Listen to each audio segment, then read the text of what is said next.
everyone to Total Nonstop Impact Talk for Impact fans right here on the YouTube and the Twitch and wherever you get your podcast audio worldwide, baby. We got some full crew in here tonight. Wait a minute. Yeah. I don't think we were expecting a full crew tonight, but it happened. Yeah. Did someone just drop out? Who are we missing? Justin Nobody, already but look at likes that. it. Dude, $5. Oh, no, we got all works. We got everyone. Wait, pause. We're going to do it tonight. Impact Wrestling! Man, Justin Miller, thank you for the hype hippo super sticker. Appreciate you, brother. Oh, Always. man. Let me tell you, this weekend was after so many years of the great Panini just being Sucksville. This was tremendous all around. I mean, other than Chicago traffic, no offense, Trent, I have nothing to complain about this weekend, man. Jaybone, Recovering Jaybone. The only thing you can complain about, the only complaint about you, Jaybone, is the waitress at the Mexican restaurant on Saturday night when you were when you couldn't understand things she was saying and you were insulting her pronunciation of the English language. Was not too happy with you, and that's why your drink tasted funny. We got to hear about that story later on in the show. Oh, that's yes. I hope you guys. I had to translate everything for this waitress for Jaybone because Jaybone lives in some remote part of town in Wisconsin where they don't get any accents at all. Apparently, I'm a little rusty on my, my Spanish that I took 30 years ago. No habla español, Jay Bronsky. Yeah, my Chinese is horrible. I hope you guys have a lot of good stories from the road, from the show. In fact, I am so excited to hear about them. I'm so excited!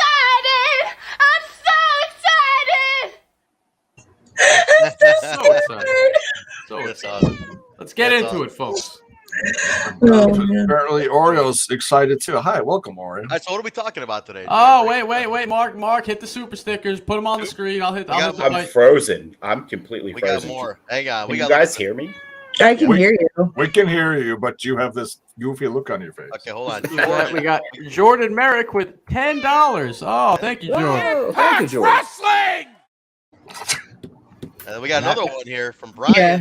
Hit it again. Impact Wrestling! Thank you, guys. Thank you, guys. Thank you Much for throwing love, into guys. the collection plate here at the Church of TNI. We appreciate you. And Mark's gone already. That's great. Whoa! yeah. Whoa! Kevin Martin. Hey, look at that. You guys didn't see. Hit the soundbite for Kevin. Thank you, Kevin. Oh my God. Impact Wrestling! That's amazing. Thank Kevin with 1999. You guys didn't see Kevin at the show? I saw Kevin. I saw him from a distance. It was like an angel in the distance, just floating. Yeah, I saw him come out with his camera, but I think he was mainly backstage filming. Austin was getting all that ringside time.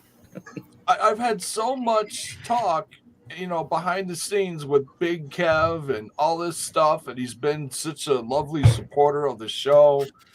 And I actually get to an Impact event, and I didn't meet him. I was like, I was looking at the camera guys, and I'm like, well, that's not Big Kev. That's not Big Kev. Where's Big Kev? That was on purpose, Jaybone. He was avoiding you. That was awesome. That was awesome. I'm gonna try to see Kevin. I'm in Nashville. I'm gonna try to see Kevin the next day or two for Waffle House. Well, No, Waffle Trent, House. you got to get the And red Waffle chicken. House. You got to have the red Smashville chicken, not Waffle Me and House. Kevin go to Waffle House. That's what we do. Okay. That's your We go little to Waffle mandate. All right. We did it before. It's the iconic order of hash brown. That's why I got to see in person again. Oh. All right. What else we got? And in September, I'll be there. End Well, of September. Okay. Let's talk before we dive into the review. We got to give a little behind. Wait a minute. We got another. We got another one. You got another one. Hit it. Road and Blue. Oh, read it off. Road and Blue, $4.99. Let's go. I want to hear stories about Jaybone and Chi-Town shenanigans. Whoa. Thank you, Road and Blue. Thank you. Impact Wrestling! It's great. That's all I could think about when he came out at Emergence of the tapings. Every time he came out there, I was just, Impact Wrestling. Can't help it. Awesome. It's triumphant. Triumphant. What the hell? I don't. I mean, yeah, Trent's obviously got the we got the story about the end of night 2, which I really Run me through your whole experience, boys. Well, let's hear it. All right, let's start the Chicago. J-Bone can kick it off because he planned everything in Chicago. Go ahead, Jay. All right. Well, we started off with all of us getting into town like midday ish, couple different times here and there. She's still getting me back because she wasn't invited. Oreo's pissed. I'm sorry, Oreo. Fuck. Anyways, so day 1, our meetup was Giordano's. Same one from 3 years ago. And I tell you, no complaints. Food was great. Service was tremendous. I got there first. Quick hopped over to the hotel because Bill was in the same hotel and Bison was going to be staying with me. And which all turned out great because it was all, real close to each other. And the routes were, I mean, a little jam-packed at times with traffic, but really can't complain too much. But listen, Justin Miller showed up for the Giordano's pizza. Day. Come on, Jay. J-Bone, you sound exhausted right now. You are really tired. I was here today. What's going on with you today? The travel, you're losing me, and I was there. The travel beat the shit out of me. Okay, I needed a whole down day just to recover. Here's that. Well, Bill, either you take this over, or I'm going to summarize this with some. Why don't you take it over? Because Grandpa's tired. Why don't you take it over? Go ahead, Bill. Well, yes, because I showed up. The meet and greet was set for 2 p.m. Central Time. 2 p.m. Whoa! I'm sorry to cut you off, Bill. Whoa, Bells Boy. Bells Boy with a $20 super chat. Our great friend Bells Boy says, "Man, Veer beat the crap out of Jordan Oliver." Jordan Oliver, really? Jordan Seriously? Now he's doing the review, and J-Bone's double ended up meeting Alicia Atut. Oh yeah, what is going on here? I have no idea what any of that meant, but thank you. Impact Wrestling! What does that mean? J-Bone's doppelganger posted a picture with Atut, and it was at posted PPW. It's basically me a foot shorter. The guy had bandana. Somebody get that up. Well, let's put that on the screen. I'll find it. I'm gonna find it. Go ahead. Keep talking. Keep going, Bill. Well, yeah. So it was scheduled for 2 p.m. Central. I had left the abode here, the studio, at 3:30 Eastern Time in the AM. So I got there. It was like 1:53 Central. And J-Bone's over there like, where are you? Where are you? So I'm like, I'll be there in 5 minutes, bud. So showed up, but it was, Justin was there, his wife, Bison, always good to see, a little beefalo, and of course the J-Bone. Can't go wrong with the Bone Man. So that was Giordano's part 2. Go ahead. Can I cut you off, Bill? Little birdie told me, I'm going to go to you, Jaybone. Jaybone, talk to me for a second. All right. What did Bison do in the hotel room? Oh, Jesus. Yeah, Jaybone, jump ahead on that one because I told Kyle he has to ask you about the hotel room and what happened with Bison in the hotel. What happened with Bison? So this is after the pay-per-view. This is after the taping. Do we really want to tell this one? Yeah, Jaybone, you this have is to. Friday night after Friday night after the pay-per-view, yes. Okay, all right, I'll tell this. But if I get in trouble, I'm going to blame it on peer pressure from the rest of my crew. You can blame it on peer pressure. How about that? Go ahead, peer pressure. We're very transparent here, Jaybone. We share everything with the audience. Tell the story. Yeah, I haven't even heard it firsthand. I just got some whispers. Oh, I don't even have that much. There was whispers. Wait, is this the touching tips story? No. We're not telling that one. No, we don't talk. We don't talk about that. After dark for that one. All right. All right, go ahead, Jay. Come on. Jesus Share with the crowd. He's very bashful here. Go ahead, Jay. All right, so this is the end of night one. Emergence. We're back in the hotel room. By the way, before I get into this is just a funny story, but I gotta say this before I get into this story. Come on, just get to it. Bison was nothing but a consummate great guest. All right, soften the blow. Soften the blow. Soften the blow here. Tell the story.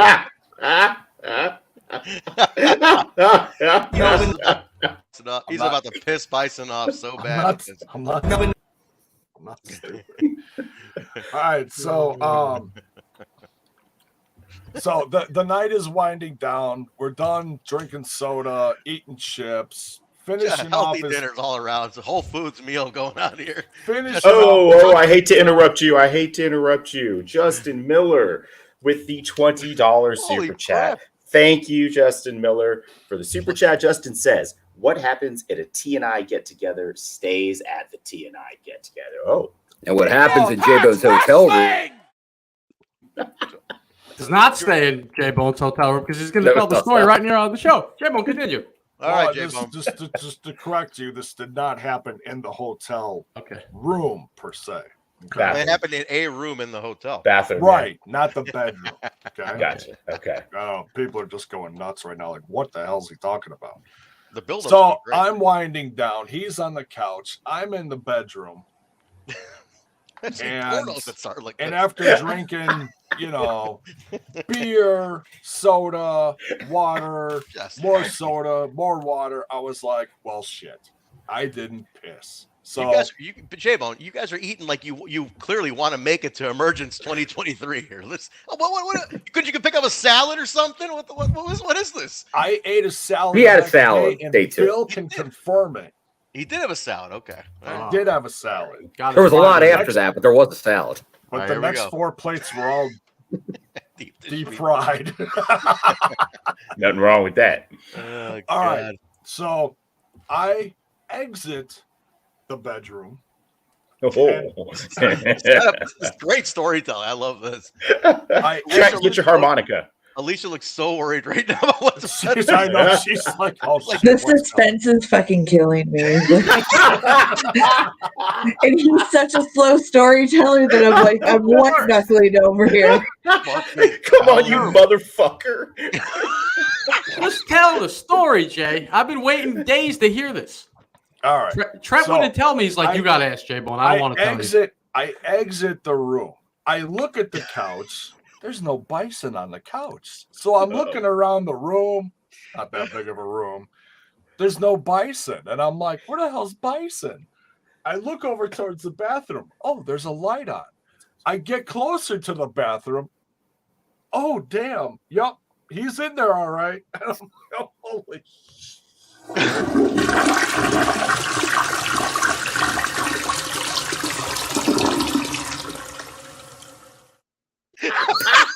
Continue the story. Act as if that didn't happen. Continue the story. Oh God! I'm so glad Kyle's back. Continue the story, Jeff. You can tell Kyle's back.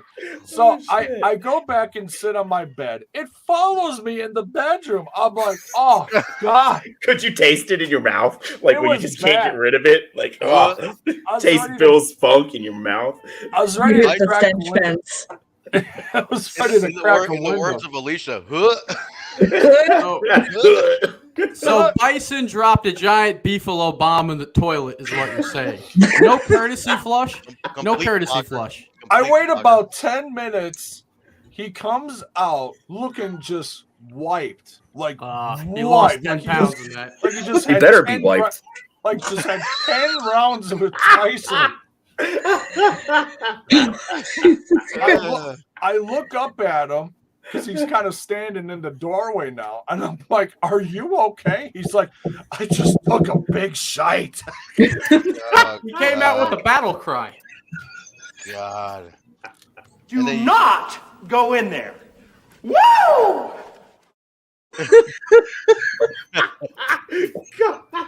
Lord Almighty! Sorry, Kevin.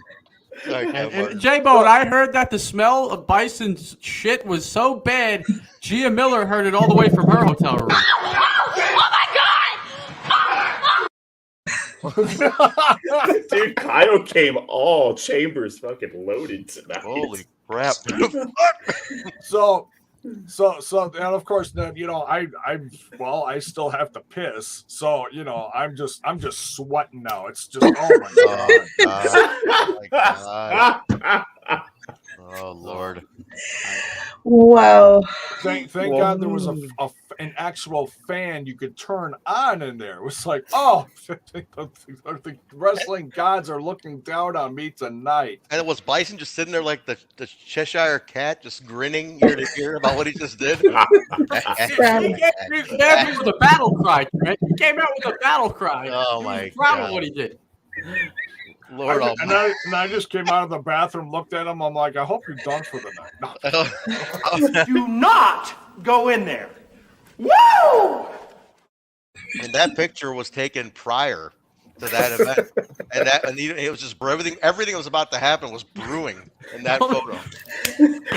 So everything up to that point, Bison was a great guest. No, Bison was wonderful meeting Bison. That's our little That was great. joke. Yeah. He could have did the courtesy flush. He could have did it prison style. You know what a prison style dump is? That's when you flush the second it drops because you don't want to stick up the prison cell with your inmate. What? You talking from experience here? No, that's a prison style. The courtesy flush, you double flush. I mean, come on. I just Plus, you want to keep the bowl Life clean with lessons. acid notes too. So All right, fair enough, I guess. Shit. Oh, Shite. All right, well, that was one. shite. That was one. But no, it's nice to meet Bison. But I'll talk about the Mexican restaurant story of Jaybone after we touch on Emergence here. We'll save that for the end.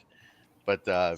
Imagine Bison's so proud, like he's showing his family. These are my American friends. Oh, they're gonna talk about the show, and he puts this on, and it's just 5 minutes of us talking about him taking a crap. Yeah, you know how upset he's gonna be. Bill can add more to the next day's experience because we went to Asia Buffet and Grill. Yeah, which was a great place. Great place. It was. Yeah, we mixed it up a little bit to add some more options. Did the same thing. Met at 2 p.m. So me and Jaybone checked out of the hotel at noon, and then me and Dave, when we've gone on some trips to kind of kill some time, we've hit like a local Goodwill. So we stopped at me and Jaybone were Goodwilling for a little bit. Really? Kill some time until the show. I did not pick up anything on that trip, but Jaybone got a few things for the missus. So he came back a loved them. So Very nice. I picked up a few things for her office because she files stuff that she makes. And very good. So, but then, so we got there. Me and Jay got there a little early, maybe about 20 minutes before 2. But it was perfect timing. We got like the first big table when we walked in. So we were there. We waited. We grabbed some drinks at the buffet. Go get your sodas, iced tea here, of course, and then waited for the first guest to come. And I don't know, close to 2. Justin once again joined us for the second day with his wife. Very good. And then we got some new people joining us. We had you may have seen. You see at a lot of shows, Brandon and also Joe. Brandon's from Michigan, Joe from New York. We had talked to them the night before, mentioned that I was talking to Joe about the night before, but he couldn't make it, about the pizza. But he's like, oh yeah, we'll try to make it. And they were able to make it. So I know Jaybone put some pictures up. So we had another nice full table and enjoyed many courses. Little wonton soup, some chicken dishes, a lot of bananas. These two barely stood up there in the tapings. They were so full. I looked over and they're just sitting the whole taping. David Penzer's there like, all right, everybody get on your feet, doing that whole thing. We're like, we're going to hand out a T-shirt. I'm just. I'm never sitting. After that first 2-3 matches, I looked over. You were looking pretty comfortable. Just 20 pounds of guilt. 20 pounds of guilt. Badasses! I ain't moving for shit. So let me ask, like, out of the whole crew, who was the crew pig? Like, who was the glutton? Who ate the most pizza? Who put down the most slices? There's always one in the crew. Yeah, who really embarrassed themselves on this one? Bill, I'm going to go to you because you're honest. Who really embarrassed? I have to look because at least at the pizza, I'd have on the pizza. Like, who went for the last slice? Yeah, most people, we got smalls, and some of us shared the pies. Like me and Jaybone shared a small pie, and then Justin and his wife shared a small pie, but then Bison got his own pie. But I think he shared with Jaybone later maybe some of that pie. So a lot of pie sharing in the hotel room. So something. There's a photo. Kyle, you found a photo that was posted on Brazzers, apparently. Of these three in their hotel room. Can you pull that up? Oh God. Yeah, I found the real version of one of your photographs. While he's looking at that, I was looking that up. That's good time. So these guys were all in line afterwards outside, and I knew they were out there, so I came out with my all access pass, and I big timed them all in the line. I know you guys. I big timed all of them. I said, "Oh, hey, I know you guys. How you guys doing? Hey, how you guys doing?" Oh, look, I had to play it up. You had a couple strangers with you. I had to big time the strangers. I knew you guys would play along with me, so I big timed them. Kyle had this really nice, sweet all access pass that Daniel Spencer gave me. I was rocking that. Oh, nice. Out, big timed them. Then I walked back. I'm like, I'll see you guys up there. Have fun in the sun. And then I walked back into the air. That's how you got to do it, Trent. That's how you assert your dominance. There were a lot of big timers there because all the illuminaries from Chicago were there. All the people you expect to see were there. It was a who's who of Chicago indie wrestling at that venue that day. What I liked about it's like Impact invited everybody, which is kind of nice. They put the invite out that if you're in the business, you are welcome to come by, which was nice. So, speaking of live events here, Kyle, Kevin Martin has a question for you. Is KL going to be with us in Albany, bound for glory? Me and Mrs. KL are taking the trip. It's a 3-hour drive, by the way. We're taking the 3-hour drive here on Long Island up to Albany, and I will be there. I don't know if I'm going to sit camera side front you, Mr. Hollywood Bill, over there, but I'll be in the back with the real fans. $20 tickets. The real fans. Not you. If I heard that if Bill can't get a front row seat, he doesn't go to the show. I have heard that. Is that true? I've heard that. Really? Wow. Kyle, you told me you were looking to sit near Eli, right? I guess anywhere you sit, you're next to Eli. Yeah, that's true. That's true. Every seat in the house. Well, that's not great for Kyle. I'm hung like a peanut compared to that guy. So it's gonna be rough, man. All right, so let's. You motherfucker! I tell you out on the show about putting that on Twitter, and you put that as a soundbite. That's not a soundbite. I pull the sound bites. You don't want Mr. Peanut. Mr. Peanut, what's your name? Mr. Peanut. Mr. Peanut. Mr. Peanut. Mark, I'm gonna strangle you, you fucking bastard. You're the cousin Oliver of this show, and you start pulling shit like that. You're supposed to fucking be respectful. I love the fucking I do that Brady shit. Bunch reference from like 5 decades ago. I all of a sudden don't feel so bad. What a fucking reference, cousin Oliver. It was a joke, all right? Joke. All right, so listen. All right, so can Sorry, we Kyle, start the review now? Should we start the? All right, so look, we got in. These guys. Mark's out here talking about my penis, saying I'm hung like a peanut. It was a joke. It's not funny. Don't put that on the show. Let's call Mrs. KL. I don't know whether to say congratulations or I'm sorry. Well, that shit. Lucky you weren't there when Bravo was. Oh, very nice. Okay, all right. Little too much information for me, but that's okay. All of this is relevant. Now you're putting my hero in my face. Fuck you, Mark. Go smoke a blunt. Yeah, listen, I'll be right back. Listen, we also got to meet Brian. Weed loving Brian was there. He was nice. rocking. I like Brian. Got to meet Violet. The legendary Violet was there too. Yes. And she was super. Dude, Violet brought everybody a greeting card. Alicia, can you believe this? She brought everybody a greeting card. Sweet. And personalized greeting card to not just us, but like the Oh. roster too. What? Dude, the roster. Everybody That's got a greeting card. amazing. It was awesome. That's so That's thoughtful. How long does it take for the anthrax to settle in? J-Bone's gonna kill. J-Bone just opened this, so it might. He might Oh, kill you. something just fell out of the. What is that? Oh, just kidding. Snort it. No, it's Find really out. There's only sweet. one way to find out. Get a straw. No, the card. We love Anna. She's been a great supporter. She's become one of the TNI fam, and it was great to spend some time with her. And everyone. I don't want to just single her out. Like anyone who came up to us, broke bread with us at the restaurants, came up to us at the event and said, "Hey, what's up, Jaybone?" or "What's up, Bill?" or "What's up, Trent?" or whatever. It was all great. It was all made just the whole weekend awesome and very memorable.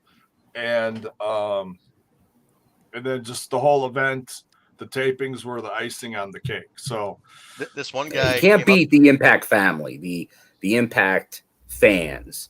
It's a different group. It's much different than any other wrestling fan base out there. Maybe because it's more a niche group, but it's definitely it's a different vibe than almost any other show you go to. Maybe some certain indies can be similar, but nothing on this scale is like Impact. Yeah, it was cool. I got a ton of people walked up to me who were a lot of them audio listeners who aren't in the chat usually. They said love the show. They said they asked about Mark and Alicia and Kyle, where you guys were, this and that. So there were just a lot of compliments, a lot of random people I didn't even know. Listeners, they need to be video watchers. I know. This is a podcast for your eyeballs. iTunes listeners, man. I came from audio, though. You know what? It's better to watch along, but I run into audio listeners in the Discord that I've never met before.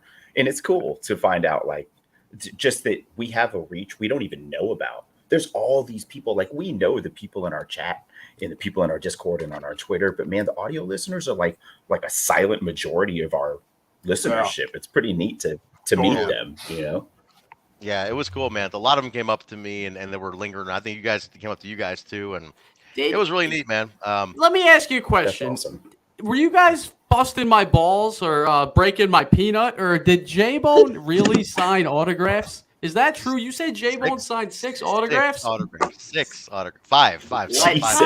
What kind of people would ask Homer Simpson for an autograph? Yeah, dude, it was nuts. He was literally signing, and he signed him Jaybone. He didn't even sign him his real name. Hold real quick. Kevin Martin says, when will the entire crew be getting together to show? Kevin, if you can make that happen, we will commit to it.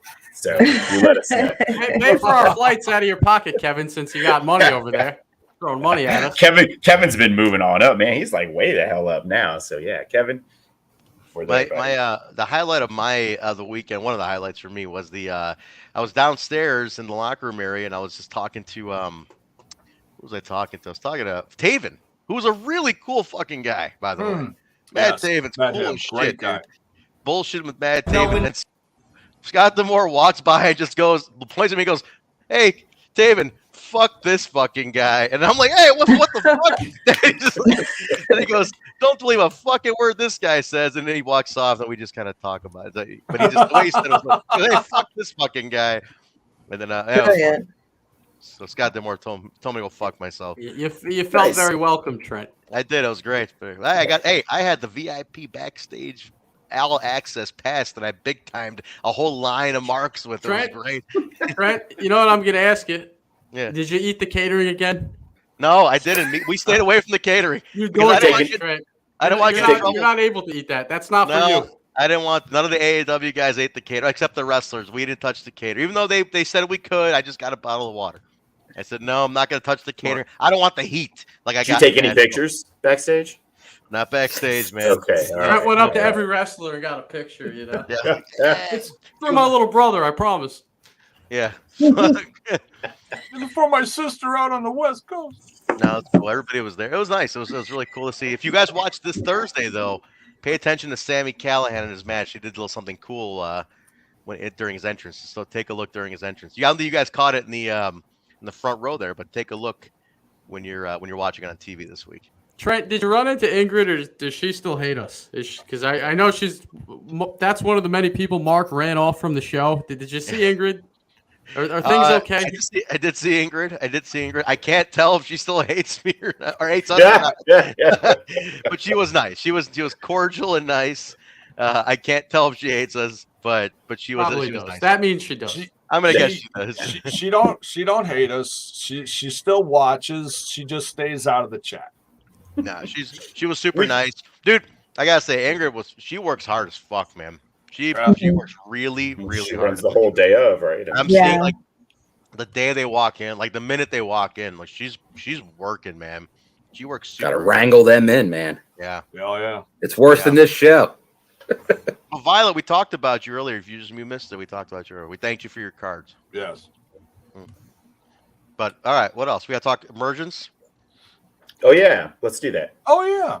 Yeah, wait. Did you want to tell the restaurant story at the end of the night? Yeah. Start the review and we'll open back up. Don't take 2 hours to the review. Just go ahead and we'll go run through the review smoothly, and I'll tell the restaurant story where you insulted the entire Mexican population in Chicago. Get Jaybone canceled. Do it. I need him off the show. This poor innocent husband in suburban Milwaukee is going to get canceled in Chicago over this story. Biggest, dumbest Melvin. all over at Chimichanga. It was unbelievable. Go ahead. I didn't even get a chimichanga. I don't know what I got. Yeah, I know exactly.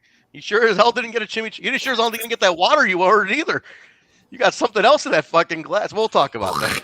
Okay. Big loser.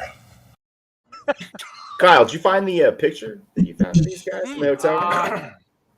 Continue. It'll make Mark. We can't just blow our load in the first few seconds. We gotta get into this, man. Kyle, that was like 15 minutes ago. Right, bro. Emergence, Impact Wrestling Emergence, Cicero Stadium, Chicago, Illinois.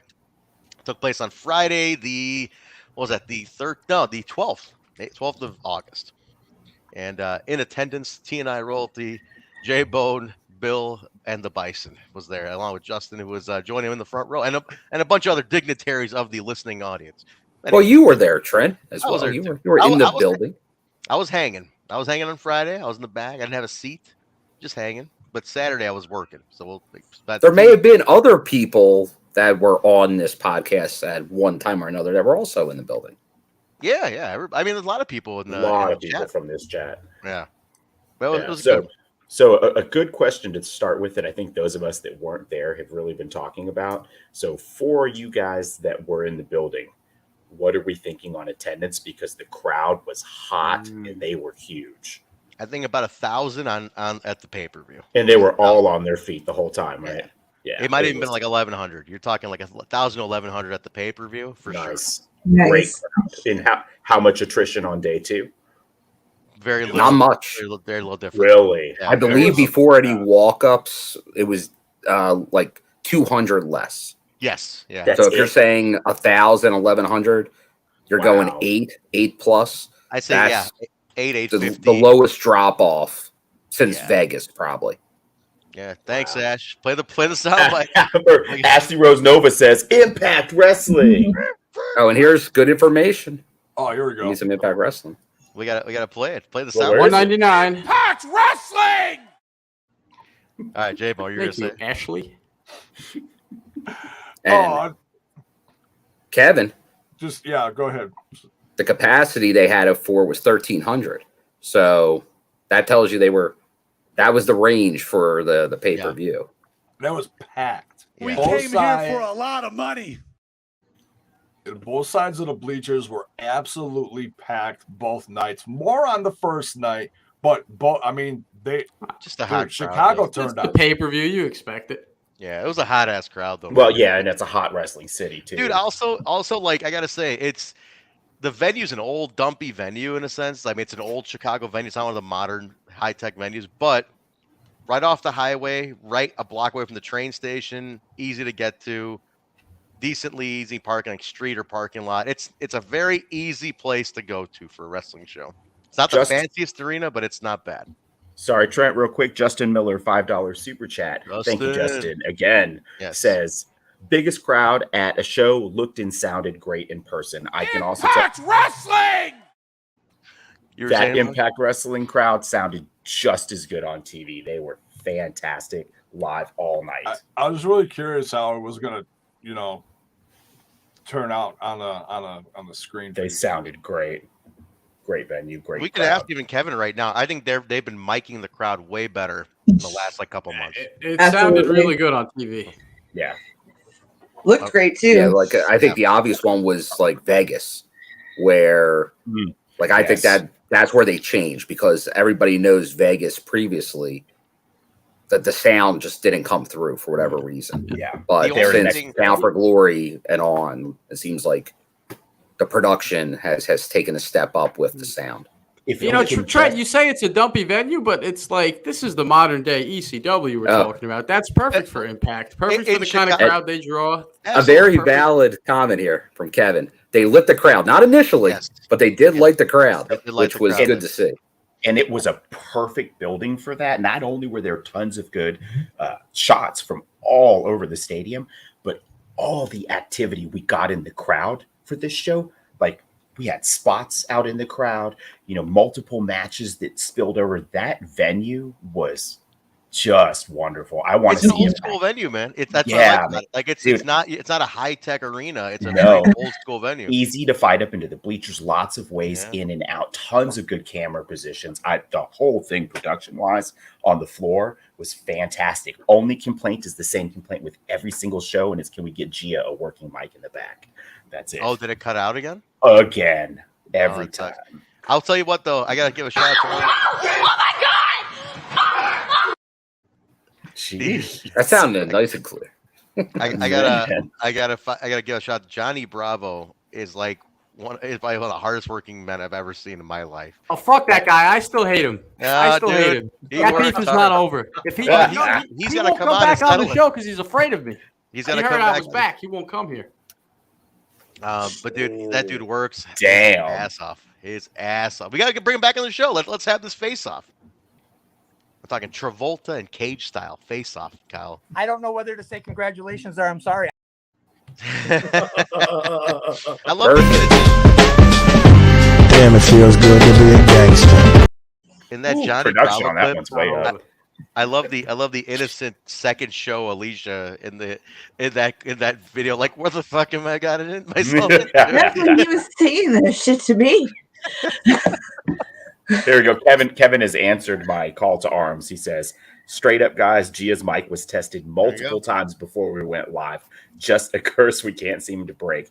Yeah. Those are mics, man. It's that's such a slight nitpick. That's what you're complaining about. What little audio you go to hiccup. shows, mics go out all the time. It's unless you're taped. It's always Gia though. Gia's cursed mic. I'll tell you what.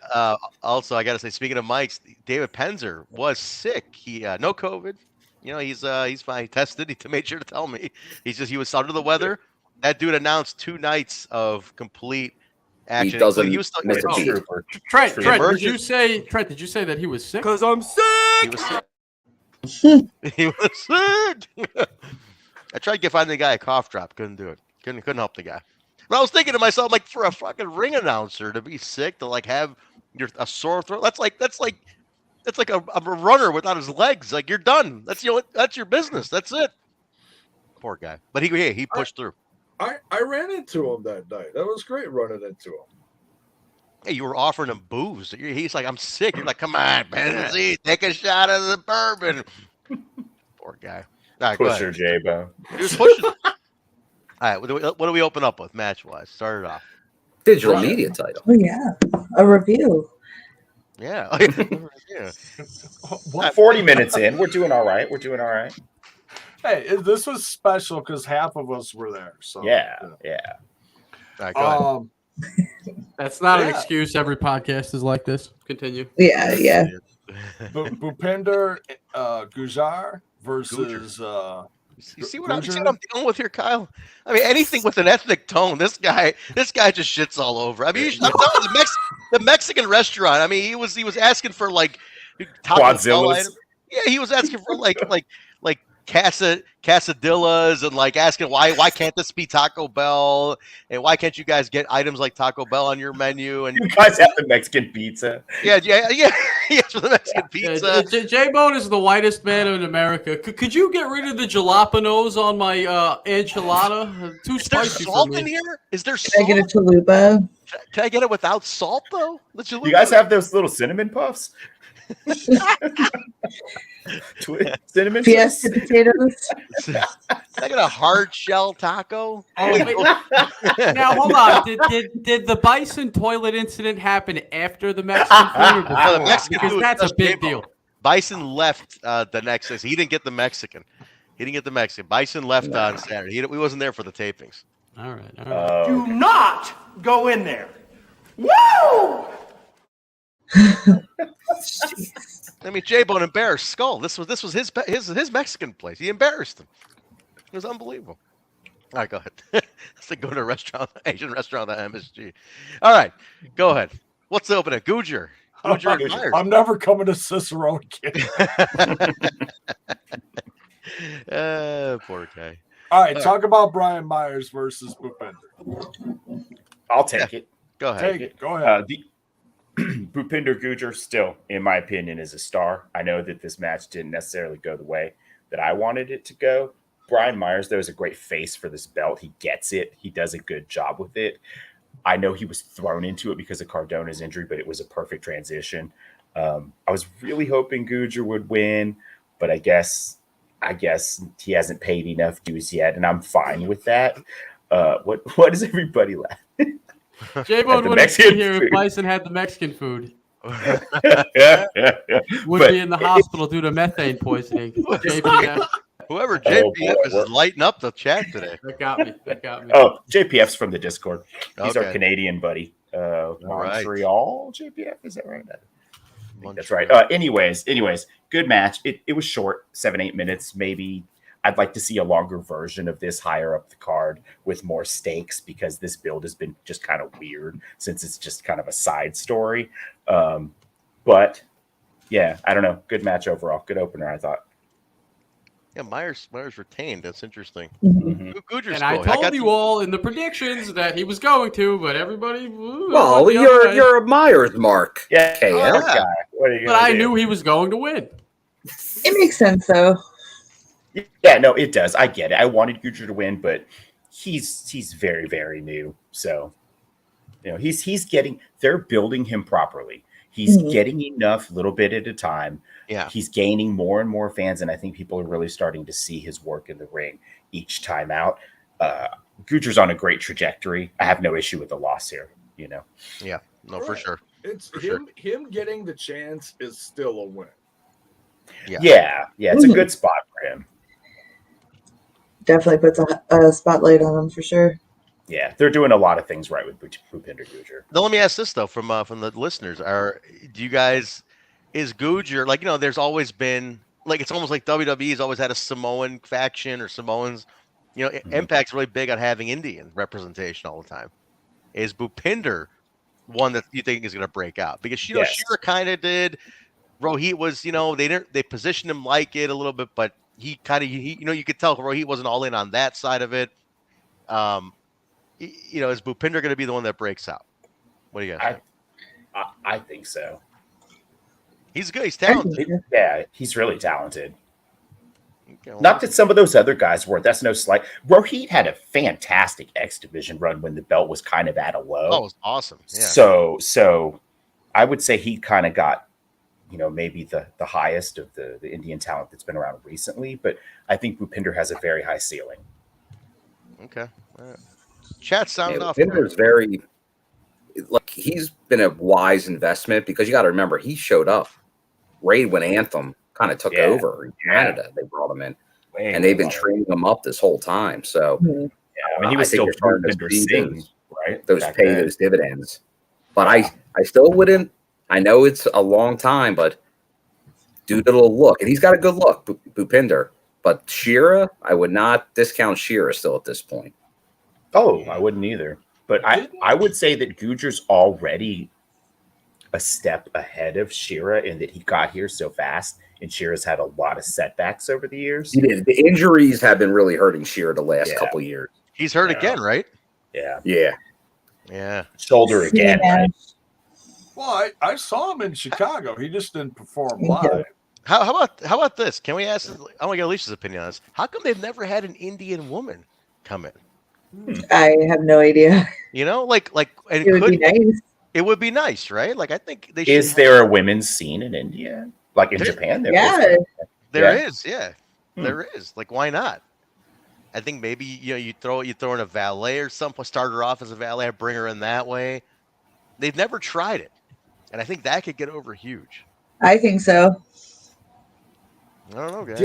Didn't Bhupinder tag with Rohit like right when that new face of Impact Wrestling started like 5 years ago?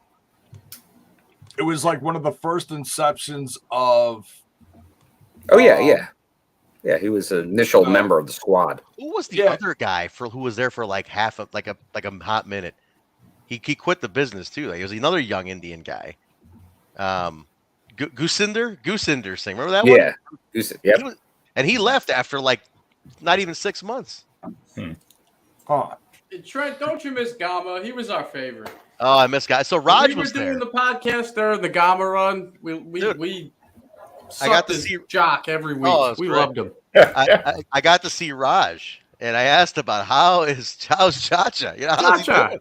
I asked how Chacha is, and he said he's doing great. He's like, he doesn't want to stop working. He's still working stuff up there in Canada. He's like gonna come back at some point. So gotta get Chacha back on TV. Come on, love Gama, man. That was a great run. Great run. But no, Raj looked great too. I think did he have a match? I can't remember if Raj had a match. He was there. He was at the show. No, I don't think he did, but you never know. You guys were there. It definitely was on the paper. I will not talk about TV that is not aired yet. That's right. Can't do that. Can't do that. Different stuff happened backstage. And who knows who showed up? Maybe Hall of Famers showed up. I don't know.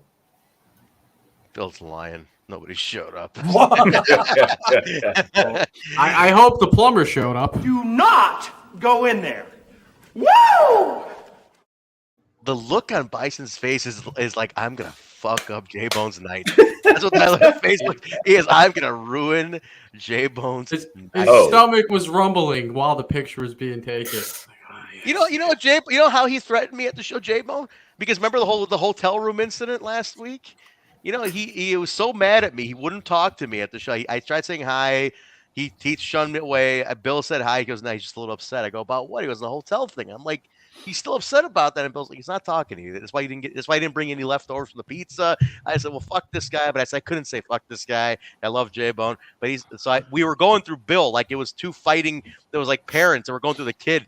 And I was like, well, what's it gonna take? He's like, well, he did say if you bought him an Impact Wrestling hat, he'd maybe talk to you again. So Jaybone basically guilted me into buying him an Impact hat from the merch table. He held you up. He held you hostage. Show him the hat, Jaybone. Oh, $25 I have to pay for this. I don't have it on me. Oh, conveniently. What did you dump it out the window on your drive home? Like it's in one of the snack bags with all the donuts and That's all right, Trent. You weren't included in the hotel festivities. I take offense to that, Kyle. That sensor is much too small. It was accurate. It was accurate. I'm not the only one in the Peanut Club. Forget the Plumber Club. It's the Peanut Club around here. Look at Alicia's reaction. This is a wrestling podcast. Nobody here is talking like a horse. I'm hung like a peanut compared to that guy. We got through Bhupinder and Myers. That's about it. That we went right off the fucking rails again. Alicia, does size really matter? You're a woman. Can you answer it? And It's don't the lie. motion of the ocean. That's right. shit. Alicia's my girl. Wait. But I feel like she's just saying that. I mean, while I'm other girls be like, yes, it's me. Because you have. Are we really getting into this? Yes, we are. Right? Yeah. We need you for this. We need you. We're a bunch of fucking losers. My life is on the line here. Okay? Not I every don't sleep ha-ha enough. is equipped for a big hoo-ha. Right. And so, yeah. Sometimes it's not enjoyable. There. All right, we're gonna start a new Patreon. Moving on. Advice. It's been a bangorama. Alicia to give advice on your love lives on Patreon. This is I'm awesome. the next Sue Johansson, 5 foot me for cats. Ashley is a size queen, so she disagrees. Man, Nah. And Kev agrees with her.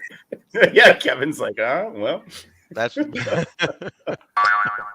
like size queen is like such an open, like bigger than a baby's arm, or what? Like, what's size queen exactly? Are we talking eggplants?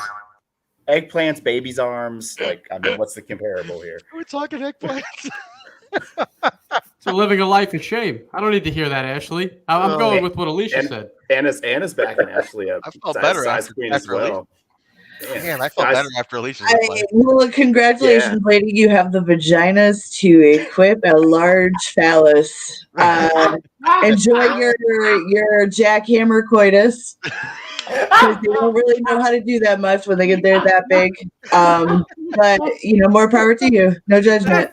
That's what I'm saying. Like, I feel like guys that are like that, like they're just like, oh, I'm huge. I don't got to learn anything, Yeah, exactly. I'm like a blind man, Trent. My smell is stronger. My other senses have, increased. Strengthened. Yeah. To make up for your weakness. I'm like Daredevil. The old hunter-gatherer over here. That's what I mean. That's what this is. Yeah, ladies, come on. Look, I'm going off Alicia. That's family. I'm going off Alicia said. Yeah, we trust Alicia. Thank you, Alicia. Yeah, I don't have anybody to impress. So thank you. I'm going to cancel my next couple of therapy appointments. Thank you. I prefer small. Sounds like a great first question for Trent's first dial-a date on the show. What do we got here? What's the question? What's the question here? We just went over it. Oh, that yeah, it's great. It's great. Oh, is it okay to have a peanut size because then it's good? In my ass. All right. Was that it? Oh Lord. Sting is already calling speed dialing his therapist. Hey, listen to this. We got a donation to get us back on the rails. Yeah, Kevin. Wait, whoops.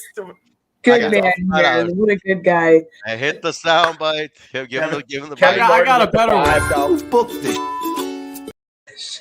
Get us back on the rails. Thank you. We're on the review, right? Yes. Let's get it. We're almost an hour in, and we're not even done with the pre-show. I want my pizzles back. You had to tell us about everything you ate at all the restaurants. Old TNI mayhem. Jaybone with the utter future details. digital media champion, Johnny Swinger. Jaybone with the utter details of every media item he ate at the restaurant. So moving on. All right, let's go. Okay. All right. Okay. All right. So opening match. I'll kick it off here, Jaybone. Opening match. Mike Bailey, X Division champion against. Wait. We had a knockout tag match. I'm sorry. Go ahead. I missed this one. And you. Come on. Go ahead. Kick it off. Okay. I wasn't there for it. The Bone Man. You weren't there for it? I missed the. Maybe I might have been. I just was looking the other way or something. I don't know. Go ahead. Were you a little distracted? Trent was either hanging out with his real friends, the wrestlers in the back, or he was pigging out at the catering table. I was working the room. I was shaking hands. Trent had Ziplocs in his pockets, loading up the fucking concession. Trent stuffing Ziploc bags of catering, Trying to get a slice of pizza off the women downstairs. Well, I sure as hell didn't get a leftover pizza. Dropping deuces in wrestlers' bags while they were in matches. That's Bison's job. Damn, Trent. Look at this dumbass. All right, so knockouts women's tag titles. Yeah. Rosemary and Taya Valkyrie defending against VXT, Deonna Purrazzo and Chelsea Green, the newest, hottest knockouts tag team. Yeah, but did you catch the announcer said Vexed? He didn't say VXT. Did anybody else say they go by their name. Yeah, they go by Vexed. They go by Vexed. Okay. VXT sounds better, but they go by Vexed. Well, VXT is too much like VBD. Ah, yes. But it's a play on NXT because they're both two people that took their ball from NXT and they're like showing them like NXT. The logo's a play on NXT. They're two people that came from NXT. They're like, fuck you, NXT. We're VXT. You know what I'm saying? I am That's the the whole point. fucking greatest. Well, that too. So, all right. So, Vexed versus whatever you call Taya Valkyrie. Ragnarok. Oh, Ragnarok. I'm sorry. His baby Jessica. Don't forget that. With Jessica. Let me say something about Jessica. Jessica was one of the wrestling was great, but Jessica, just watching her at ringside or in the ring, not saying she was in the ring, but or in the ring,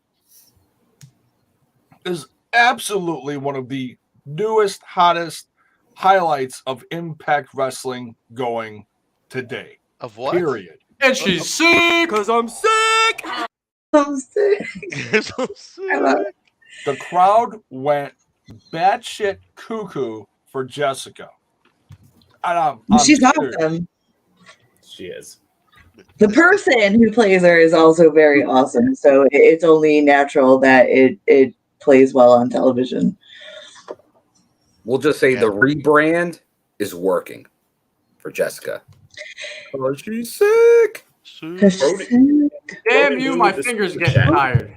Ronan Blue, 199. Who is the new bald ref? Oh, the best. One of the best in the business. Yeah. Long Scott time Armstrong. WWE. Scott referee. Armstrong, man. Yeah.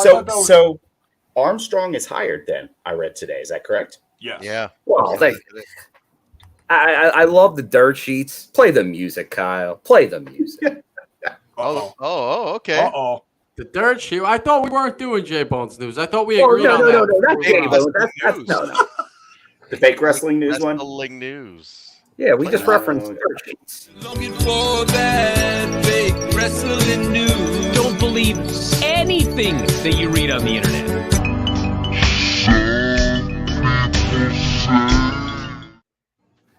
All right. Coming to you from the lame stream fake wrestling news media.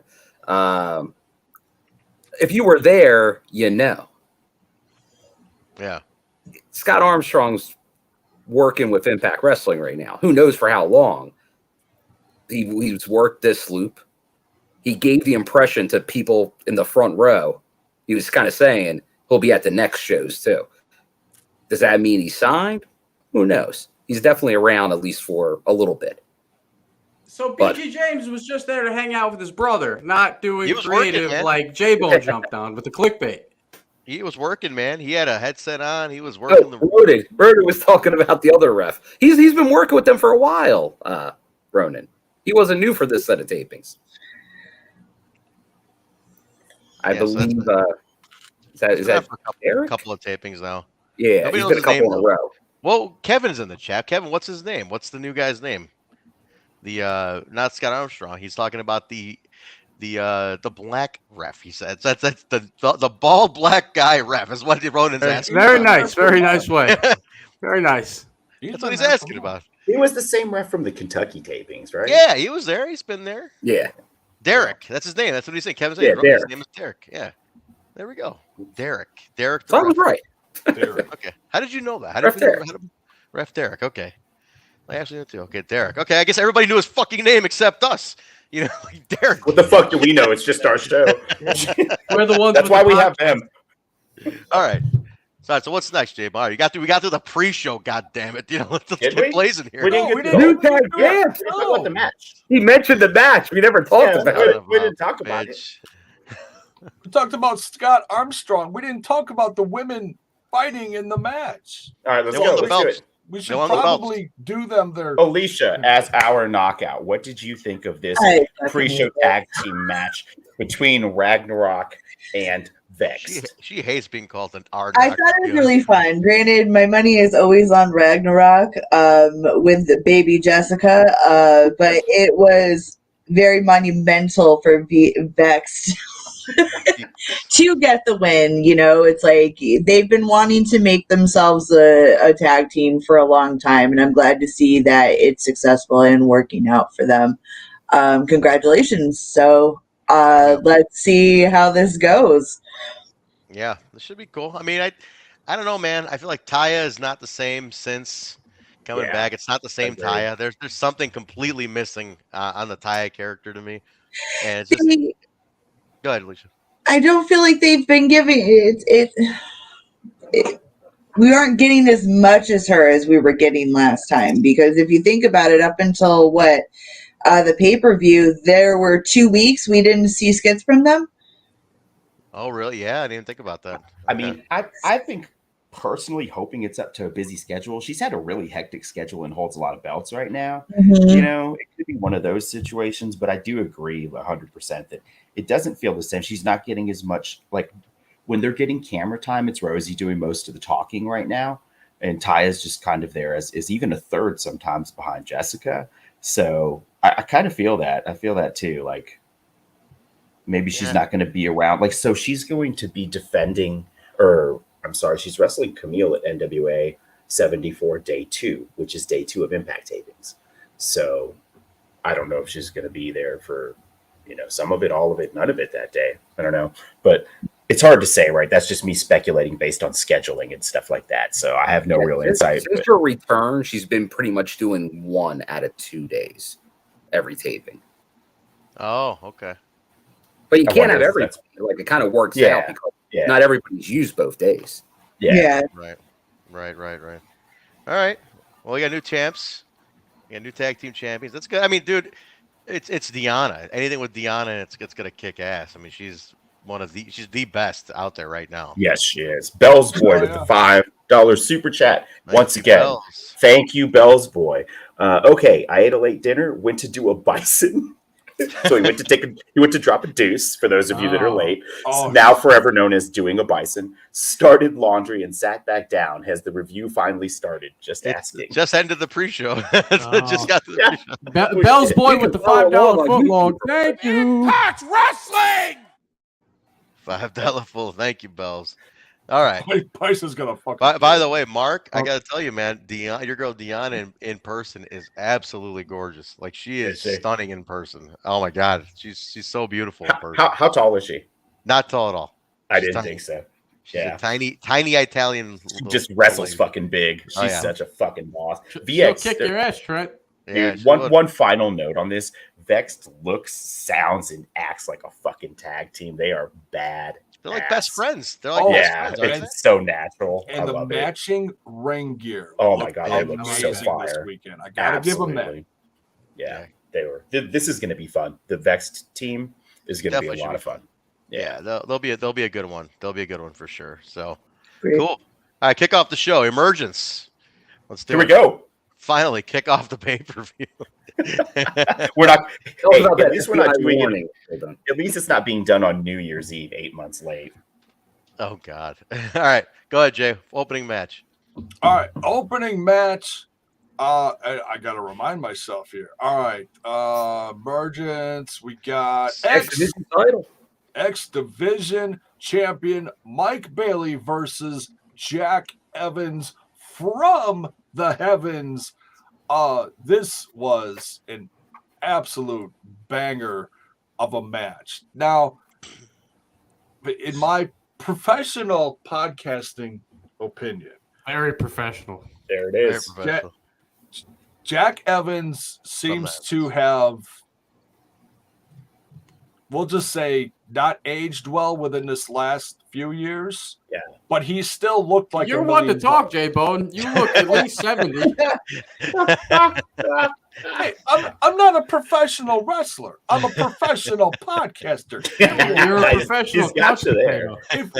If I eat a few Cheetos, people that come watch me are go, oh, gee, Jaybone, you look like you ate a few more Cheetos tonight, motherfucker. Maybe putting on some LBs. People are gonna, no, people don't do that to me. That's the story of my life. No respect. I don't get no respect at all.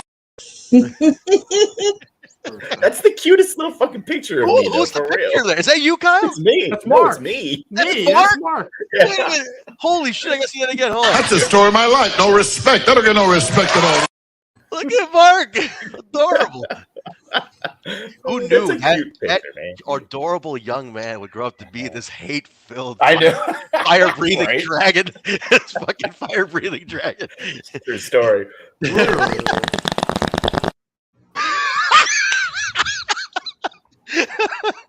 fire. That's some fire, all right. I dropped to my knees on that one. He literally fell off his damn chair. Oh God, that's hilarious. Oh Lord. But yeah, Jack Evans. I mean, he looked great. It's not the same. He killed it out there. What are you talking about? He put on a fucking great match. It's not the same Jack Evans that I saw in Lucha Underground. Okay. Yeah, because that was like 7 years ago. I'll tell you what, Mike Bailey looked like $1 million. Even though he's kind of he's kind of like dry personality wise. He's young on the come up. Jack Evans has been dude. I saw Jack Evans live in like 2004. This guy's a veteran. He's been up. He can't be young forever. Why would you say something like that, Jay? Wrestlers age, people age, you age. You expect him to wrestle the same way he did 7 years ago forever? 10 years, 15 years ago? So let me jump in here. Chris Sabin is as good of or a better wrestler now. Jack Cartwheel did not look good out there, man. I'm a Jack Evans fan too, more of an Angelico fan, but I agree with Jay, man. I think he looked winded a little bit in the first half. Wow. I think he looked sloppy on several sequences. It was still a great match because Mike Bailey is clearly God. So there wasn't going to be a bad match to be had with him. But I agree. I thought Jack Evans looked like he'd lost something. No kidding, huh? Yeah, I thought so. I mean, he's older. No Courtney with the super sticker. Thank you, Courtney, for the super sticker. Thank you. Thank you, Courtney. Courtney tagged me in Impact Wrestling! Courtney tagged me today in a video of me on Raw today. What the hell are you doing on Raw? I thought we finally got you off that show. Vince is gone, man. It's a new day. It's a new day now. Come on. As Anna points out here, we do gotta say, remember, he missed the previous booking due to injury, so that's right. He could be having some effects from that. Possibly. He's been hurt a lot, man. Jack Evans has beat the shit, you know. I mean, honestly, it's because he's been working sloppy. I saw him get hurt on Dark, and it looked really sloppy, and then he got hurt in Mexico, and I don't know if that was so much sloppy as just was scary, but yeah. All right. It was still great. It was still great to see him because he is one of my Lucha Libre favorites. Yeah, I like it. Bell's not holding back there, huh? Look, Bell's is not holding back in that comment at all. You know, I missed the Malibu's Most Wanted Jack Evans back in the day. It came out the do-rag and everything. That was my guy right there. Those were some good times. Wrestling Society X. Yeah. No, he's done some great stuff. Ring of Honor, he was the man. Yeah, Wrestling with Look, I saw when I was in 5th grade. I saw him at Ring of Honor at Sports Plus, which was a laser tag arena so old. For Ring of Honor in 2005. I was in 5th grade, no 5. Yes, it was, but he killed it. Put on a clean. What? Kevin Steen was opening that night. Say that again. What? What grade were you in? In 2005, I was in the 5th grade. I was at Ring of Honor. This Means War 2. Jack Evans was there. It was a great show. 5th grade in 2005. Mm-hmm. Mark can't believe that. Mark I was graduated in 2005. So, I'm 28. I've been married to the woman I'm married to now for 4 years in 2005. You guys are old. I'm young and in my prime. It's true. It's true. It's true. I just forget sometimes because you're so old. Yeah. Always talking about Ghostbusters and Weird Al Yankovic and shit. I forget you're in your 20s. All right. What's next? But yeah, Bailey retains. It was a fun match. It just didn't feel like it was the same. All right. So next we've got, scrolling down the page here. I love this match. This was Sami Callahan versus Steve Macklin. And this didn't just have like just the match itself. It started, they disappeared, and then came back at different periods of the night between segments. Like you turn around. Part 1. Yeah, so this is part 1 of like 11. No, I'm not that many, but it was a few segments. Yeah, this one was nuts because they started fighting. There was a ref bump. They brawled to the back. 20 minutes later, they came brawling through the crowd again. This is one of those old school ECW type things where they brawled around the entire arena, you know, like for the whole night. Awesome.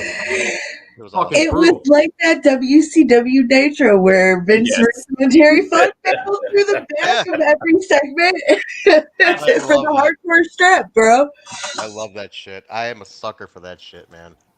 See, other I would be podcasts, interested to you're going know to hear whose somebody idea bring that up, was. like, in other shows, other podcasts, people are going to bring up, like, oh, remember that 5-star All Japan 3-hour banger? And we're over here like, oh, remember that Nitro where Vince Russo and Terry Funk fought all over the... That's TNI in a nutshell. I love it. That says it all, baby. Says it all. That's how you know we're true fans, because we remember all those weird old school fucking...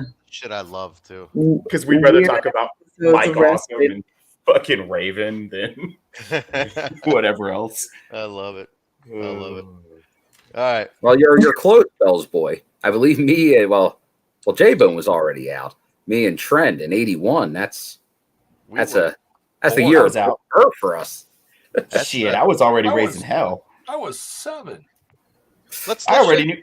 I'd already lit my house on fucking fire by 1980. Oh Jesus! At 4 years old. We have a photo of Mark in 1981. Let's show that photo. Yeah. That photo of Mark right here. That's the story of my life. No respect. I don't get no respect at all. We might have to switch it to Twisted Fire Starter. You told me that cute wee little nard is setting fires. I don't believe it. Nice suit And there, that kid is taking the long money of this. Jiminy Christmas. He's definitely whooping that kid's ass. Very nice. Okay. Yeah, Jaybone's much older than me. He would have been picking on me, taking my. No, that's the point. You were younger than him, and you were taking his lunch money. All right, back to the review. Anyways, review. I'm gonna steal your bike, bitch. Go ahead, Jay. What do we got? So that was a ref bump, right? That's how that one ended. I blinked and I was like, "What happened?" But then they kept brawling. It never really gets underway. But yeah, it comes back several times throughout the night. Yeah, there was no nothing. Yeah, no nothing. So then we got Violent by Design, which is so tagging is Eric Young and Diener with Joe Doering at ringside versus Chris Sabin and Kushida. Hold on to your butts, man. Holy cow. They love that Kushida, man. He's fucking dope. He was over, yeah. People love that guy, man. I guess he doesn't make too many indie appearances are kind of rare because people are losing their fucking mind over this guy. Yeah. Well, he was big fucking news when he was signed to the WWE. They wasted him for the last several years. He got a couple of minor pushes and had a couple of good takeover matches, but dude, now he's really being allowed to work. So yeah, he's super over. Oh yeah. Nice. Yeah, I'd say between Kushida and the Lucha Libre content of the whole weekend absolutely blew the roof off the place. Dude, the Lucha was great. Yeah. Without any spoilers, do we get more Lucha though the next day? Yeah, you do. Yeah. Okay. Yeah. Excellent. I'll take it. Yeah. Hell yeah. All right. No, good stuff. All right, set it up, Jay. I gotta refresh my memory and see who won. Don't you have a list in front of you? You were there. I was there. You were there. I was there, but I didn't take notes. I got okay. I'll do this here. Kyle, Thank let me you. handle this. All right. Trent, he's getting more senile by the podcast. Something I hope happened. You know. I think they poisoned his fucking tacos, man, because he started throwing this fit about chimichangas. And Let me tell you what it was. It was dodging all the meth heads trying to leave Chicago at 2 a.m. after I can't complain about the meal because the meal was amazing, but it was it's a bar time Chicago traffic and me taking over an hour to try to get out of town, and because Google's just wasted at this point, so Google's no help. And Jaybone, just stop. Just give it up. Which one's Jay? Which we'll get to that one, Jay. All right. Did you score any math? Move on from this, Jaybone. If you're smart, you ignore that question right now. All right, listen. Solid stuff. Young hits Sabin with a pile driver, and they won. Violent by Design wins. So this was interesting because I didn't think they'd give that win to Violent by Design. Usually they basically feed Cody Deaner to the dogs and let him just die every week. Yeah. Cody Deaner has not won a match on Impact in like 5 years.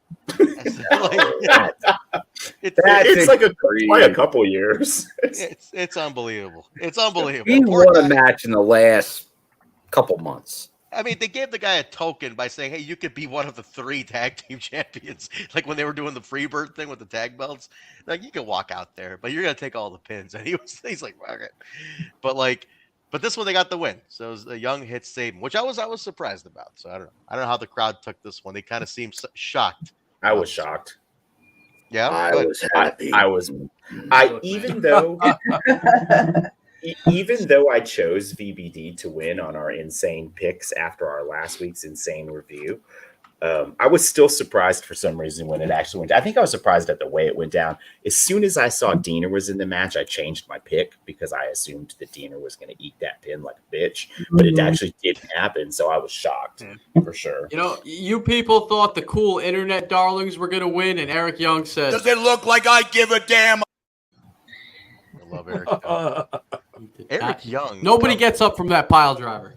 Nobody. Bill, have you seen Eric Young? The way he's an amazing collection of dress shirts that he comes to work in. I gotta say this. I don't know if nobody sees. I got to see this, but Eric Young has an amazing collection of nice dress shirts by the Dixon brand of shirts. Don't ruin it. I don't want to know that. He's it's real to me. It's real to me. Well-dressed man. I got to tell you that he's a very well-dressed man, looking like a star. But looks like a psycho when he's on his way to the ring. Yeah, but he's a star. The guy's a star. I gotta say that he's told veteran star, but I got other stories I could share. But no, Eric Young, finely dressed, walking into the building. I gotta put that out there. That's why wearing Dixon shirts. I had a collared shirt on both nights. It was open. It was flowing collared shirts, but I had collars on my shirts. Look respectable. All right, but no, it's good stuff. I thought this was interesting. This is a good win for these guys. I think Violent by Design needs to keep getting wins. Otherwise, the group's dead in the water. So if you're keeping them around, they got to win. They got to win. Yeah. So otherwise, there's no point. All right, this is where Kenny King. Now, Kyle, you sent me this Kenny King promo. Was he talking about Inglewood? I didn't get to watch it. Oh no, he brought up the local Chicago. Gangster rap gang war. He brought up O-Block and 63rd in his promo, which is like, you don't hear that sort of stuff on a wrestling show. Like, not in a very clean, like a clean channel like Access TV. Where I was scared there was going to be like a shootout in the parking lot after he said something like that. You never know who's around. Definitely no metal detectors at this. The venue. ops were sliding. No, there were. I was full, but thanks. I gotta say, yeah, they were checking. Jaybone got mugged.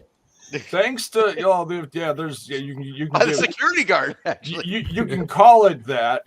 Ross comes up to me, takes me down a hallway, and says, "You ready for your full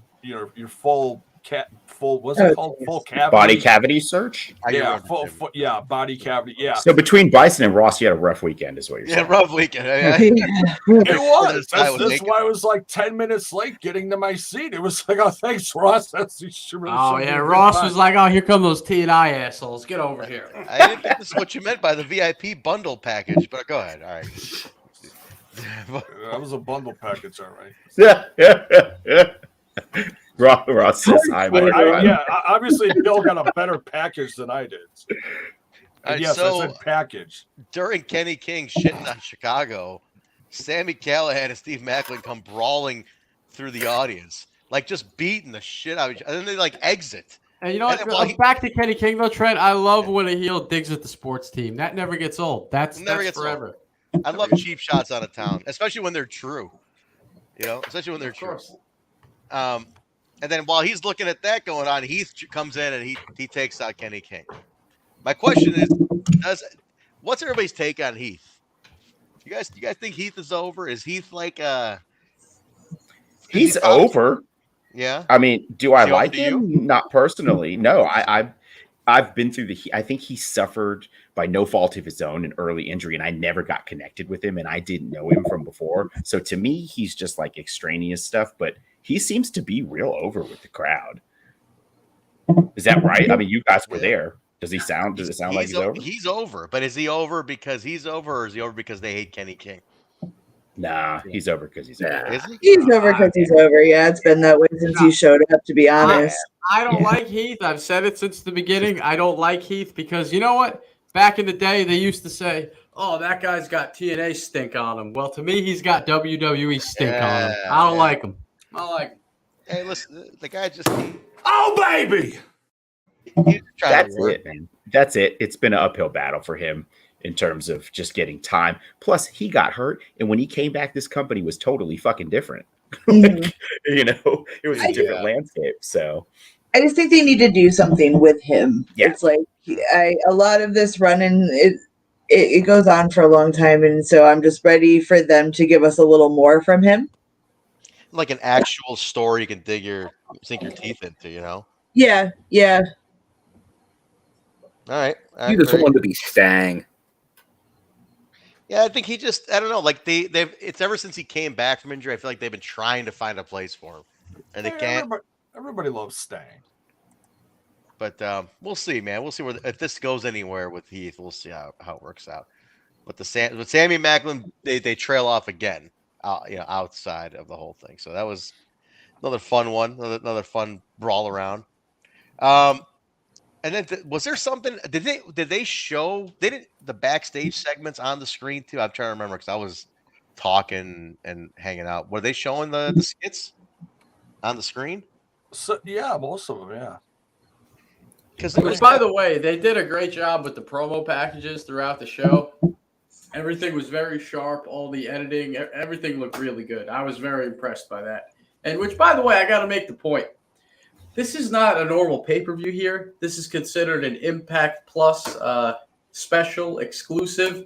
Just think of where we were years ago when we had the one night only series. You remember that? Yeah. That's what we used to get.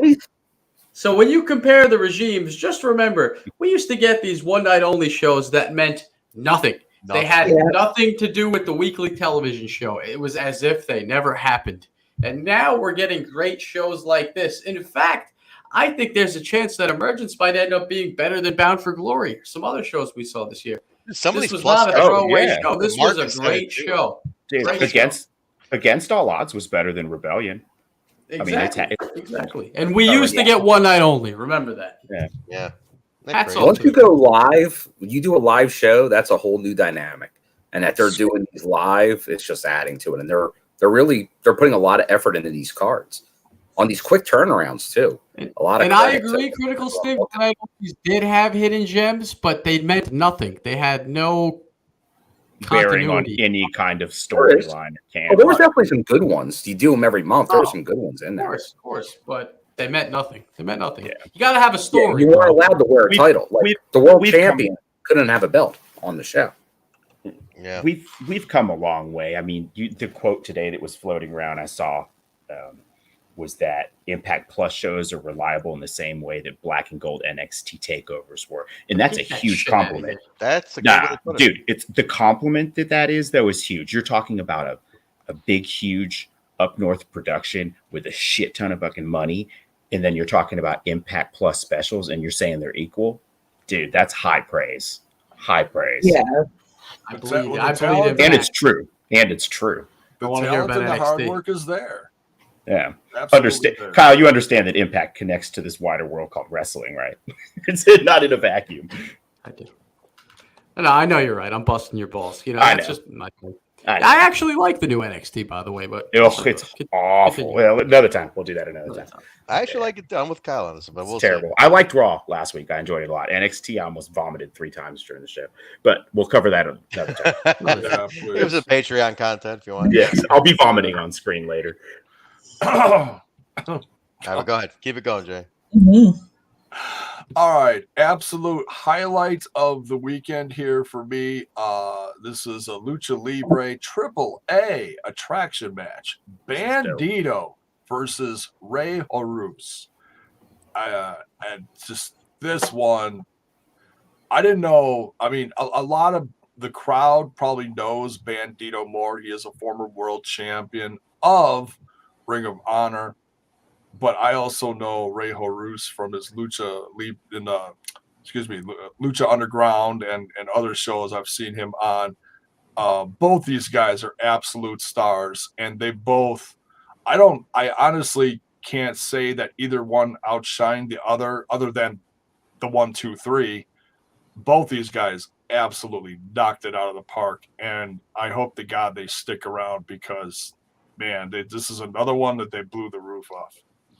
And well, if you want that, Jaybone, there was a nice image shared on the socials of one Black Taurus, Laredo Kid, Bandido, and Rey Horus wearing Impact T-shirts. Oh, there we go. Yeah. Yep. That's nice. And while hold a second there, Mark. While we're talking about the Lucha Libre special attraction of the night, compliments of AAA, Randy Sam, LOL, how Jaybone says Horus. How did you say it? No, it's Horus. That's how his name is pronounced. It's Well, Horus. while we're on this topic, though, let's talk about Jaybone's experience at the Mexican restaurant. All right. Okay, here we go. Let Jaybone say, because he's gonna soften the blow. Let's hear it. He's gonna sugarcoat it. Went to a place that's affectionately known as Berwyn Tacos. It's across the street from the world famous Berwyn Eagles Club, which Bill has been to, which is a very historic venue. Probably the best taqueria in Chicagoland. It's delicious, absolutely delicious.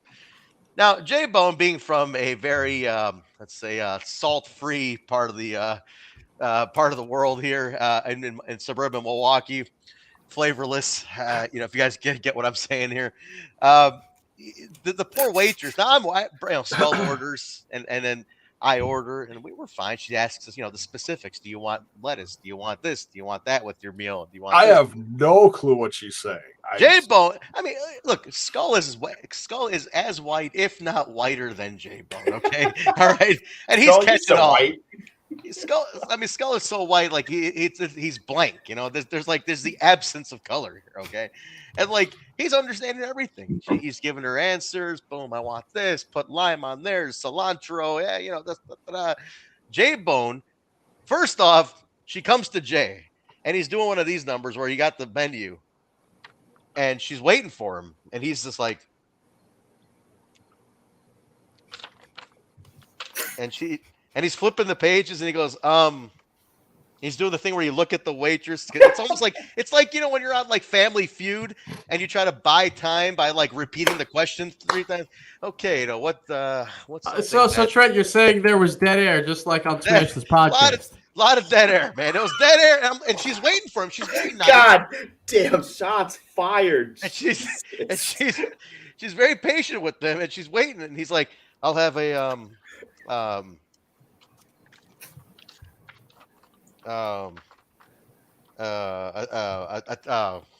take a taco, and she's like, okay, do you want the lettuce, cilantro, tomato, onion, and he's like, now in this moment, Jaybone has not understood what she has asked him.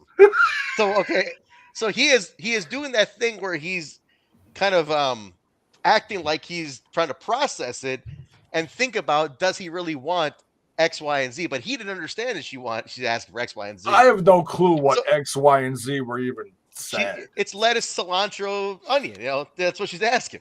And he's just like,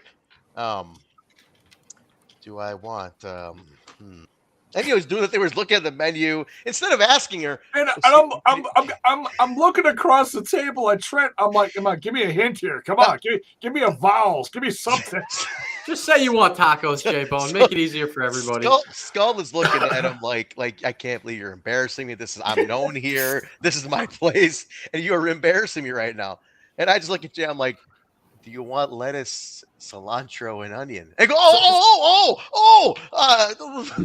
yes, all of it, please. And yes, he's please. Like, and then she's like, then she asks him, then he's like, anything to drink? And he's like, a water. And she goes, a bottle or cup.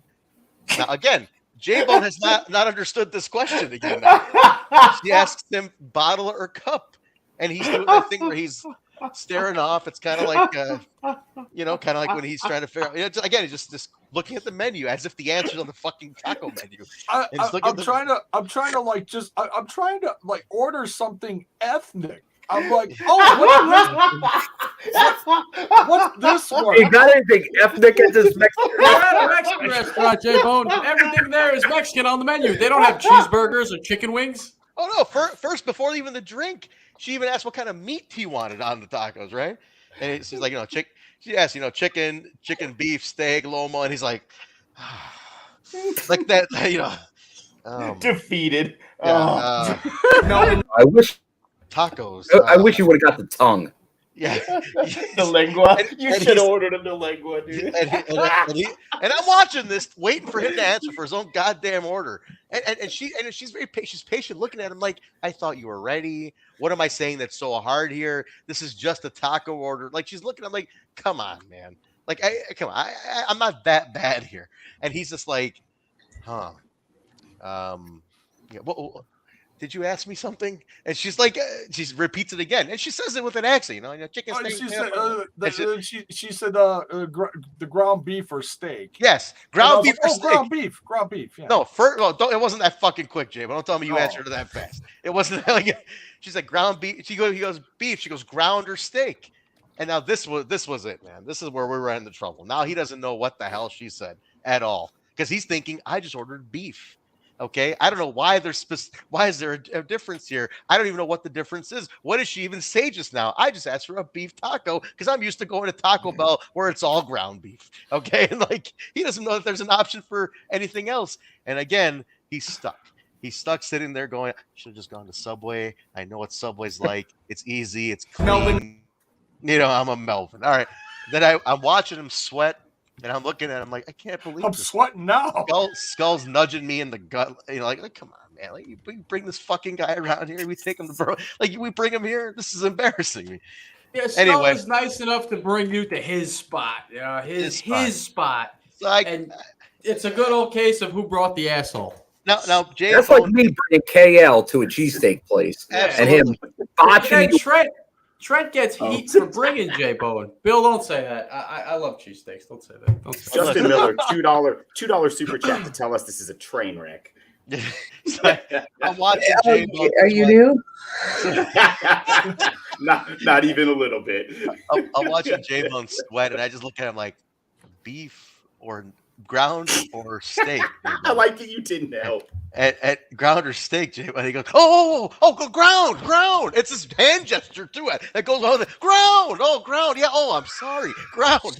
And I'm like, It's horrible. Taco Bell and bring it over here. So I think we're out of the woods, and then it becomes then it turns into the drink. What do you want to drink? Then it's your water, cup or bottle, and then again he's stuck again. I don't know what this lady's asking me. What do you mean cup or bottle? Who's asking? I don't even know what the first word was, and I just look at him again. I go, do you want it in a cup or a bottle, Jaybone? Oh, cup with ice. She I don't know what you said to her, Jaybone. She doesn't bring him regular water. She brings him like a weird flavored water that Jaybone then looks at when he gets. He's like, "What is this? It's not regular water. It's like pink water. It wasn't seltzer. It was some kind of rice water. No, I don't know what the fuck it was. He's like, taste this. I pointed at the menu and I said, the Jamaica water.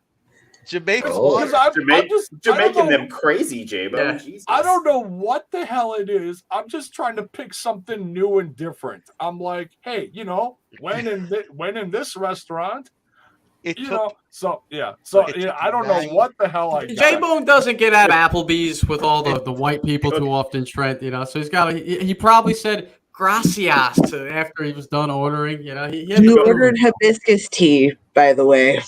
That's what Jamaican water is, dear. So Bell's boy's got to get his $5 super chat in here. It was really different, but I liked it. It was okay. It's good for you. Healthy. Bell's boy says, Jaybone, next time just say carne asada taco and the H in Horus is silent. Guero Loco calling you crazy. Impact Wrestling! Carne asada. Carne asada. This order took 9.5 minutes to complete at the table. 9.5 minutes it took for Jaybone to order. Is that longer than your marriage or close? That's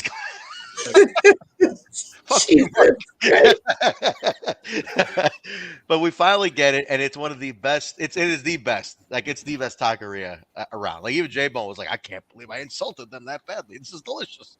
And then he, I ordered quesadillas. What was on my plate was not quesadillas, but I couldn't complain because it was absolutely delicious. Because Jaybone, you don't know what a real quesadilla is. You've only had them at like Applebee's and Taco Bell places. Yeah, you don't know what a real quesadilla is. Jaybone felt so Alicia guilty. looks like she's about to flip her. Jaybone felt so guilty that he ordered like 3 bags of chips for the road. Now hold on, Trent. Obnoxiously. Forget that. I want to know if Jaybone was truly sorry. Did Jaybone leave the waitress a good tip? I don't know, Jaybone. I think you put it on your card, right? We gave you the cash, Jaybone. I gave them a $10. Did you use the tip calculator? No, I just give amounts of money. $10. He gave her. I'm just like. All right. Oh, I'm a big tipper. And I bought a bag of authentic tortilla, not tortilla. Can I have a bag of the tortillas, please?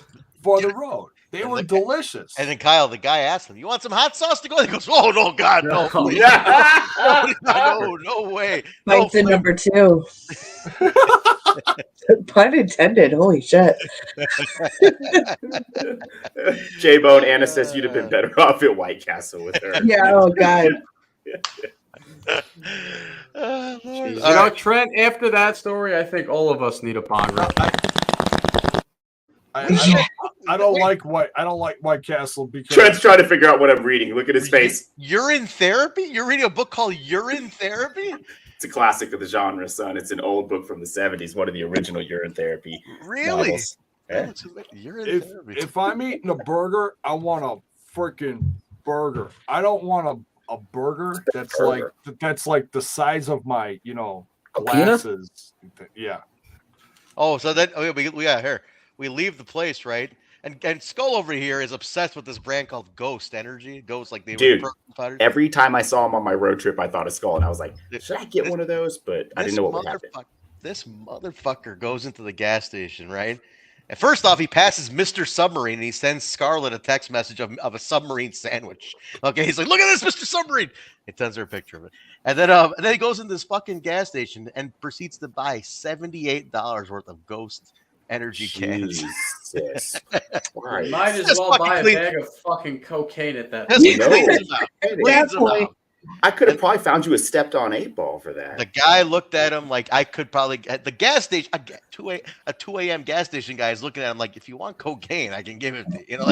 I got it here. Like I have it here. That's why I work this shift. Is to do this. But yeah, Ghost. Anyway, all right, move on from the all right, yeah. Back to the review. Just proved how uncold. Let's move on. Let me finish that segment. So they're brought into the back. Heath does this thing. Gia is interviewing Moose, and then Sami and Macklin brawl into the Moose set. Sammy's attacking Moose. Then they beat the shit out of Sami, drag him out like a dog out to the ring, and whoop his ass out there too. They leave him for dead. So the Moose and Macklin thing's real now. That's it. And we have audio of that. Oh my God! Yeah. And then you had the Bandido and Rey Horus match, which Bandido did win. So that's a great match. When they were announcing this show, the one thing I did mention to their guys when they came to our show was I was like, you need to have a lucha match on this show because if you're in a Mexican neighborhood. That's what that neighborhood is. It's an all Mexican working class neighborhood. So the fact that they got 2 guys who are nowhere near their roster at all to be on this pay-per-view for that match, I think that's they heeded some good advice. I'll say that. But it worked out because it was a great match. So Bandido did win on that one. And then there was more brawling with Macklin and Sami, and then D'Amore comes out. He makes an impromptu match. They start going at it. No DQ. Beat the shit out of each other. They're just bleeding everywhere. Sami wins, though. I think he hits him with the Cactus Driver in 97. So Sami finally wins like a 3-segment match. Just pretty nuts. During this, though, in the brawl, my really good buddy Mike Hartenbauer, independent wrestler, did make a cameo as one of the security guards breaking this up. I got to put that out there. I met him. Trent Great knows guy. people, in case you were wondering. My buddy Mike was there, and along with another guy, another guy who's in a tag team called Country Air. This guy named Zach Hendricks, and he was also one of the security guards there. And this guy named Crash Jackson from Ohio. I noticed Crash Jackson from Revolver. Yeah. Yes, Crash Jackson was one of the security guards too. Nice Good guy. egg, up and coming talent. Check him out, guys. I've never seen him work yet. I got to meet him. Super nice, but he was one of the security guards too. Is that He's done the security gig a couple times now. Mm-hmm. He's done this. If you're an indie wrestler, then my buddy Damian Chambers, who's in my opinion one of the most up and coming stars right now on the scene, who's Sammy's really into and everything too. Damian Chambers is there too. So if you're an up and coming wrestler and you look the part, go offer to be security at any Impact show or whatever's coming to town. So, all right. So we're at all right. Bullet Club now. Jaybone, set this up. Bullet Club versus Honor No More. All right, so Honor No More, we got Eddie Edwards, Matt Taven, Mike Bennett, Vincent, and PCO versus Bullet Club's Impact World Tag Team Champions, the Good Brothers, Ace Austin, Chris Bay, and Hikuleo. Do you see David Penzer in the chat taking a shot at you guys for not doing a live review in Chicago in the hotel room? Well, you were there too, Trent. I was working. Well, they were filming other stuff in the hotel. I had stuff going on. I was busy working the room. You guys were there purely to enjoy. I was working PR for the next day. You guys could have done this in the hotel room. Kyle, where's Kyle? We need that photo of the hotel room again, where we could have had this review. I offered to do it after that night. Nobody else is game for it. I was. Yeah, Bill, you guys should have done it. I was ready for a late night. It's obvious. You see it right there. I see it. I was too busy stuffing my face. I mean, I'll say with snacks. Snacks. Oh, those are just snacks, like peanuts. Snacks. Did anybody bring Penzer a bottle of bourbon to welcome him to Chicago? Anybody? I wasn't there. I don't think it would have been appropriate considering where I ran into Penzer. But A nice bottle of redemption. Oh, sorry, David. We owe you a bottle of something. Bottle of hooch. All right, go ahead. Set it. Talk about the match, Jaybone. All right, Bill. He's drinking. He's getting hammered here. Bill, you take this, please. You were there a lot. Bullet Club. Yes, this one we talked about in our predictions, and Impact Wrestling. I would say obviously Bullet Club's been a big feature, but Honor No More has been the long-term story in Impact. So it just felt like, with the stipulation that they'd have to disband, it didn't feel like that could happen. It wouldn't make sense, especially where it feels like Bound for Glory was always going to lead to. But definitely back and forth, all kinds of a lot outside the ring. Like this one being there in person, and I think Jaybone can agree on this. There was stuff happening behind us, in front of us, at the side. Like there's people falling all over. So you almost had to just pick areas to focus on. But there was all kinds of back and forth. Yeah, it was chaos. Yeah. But I don't know more, man. They were able to take advantage here. So we know that Taven and Bennett are going to be getting a tag title shot in the near future. And they're sticking together. I don't know more. It's not disbanding. There you go. Yeah, this I know there's a lot of hate for the Bullet Club Honor No More 10-mans, but personally, I've enjoyed every single one of them. There's a way you can do a 10-man match that works, and they've been booking these really well. I get the hatred for multi-mans. I feel the same way.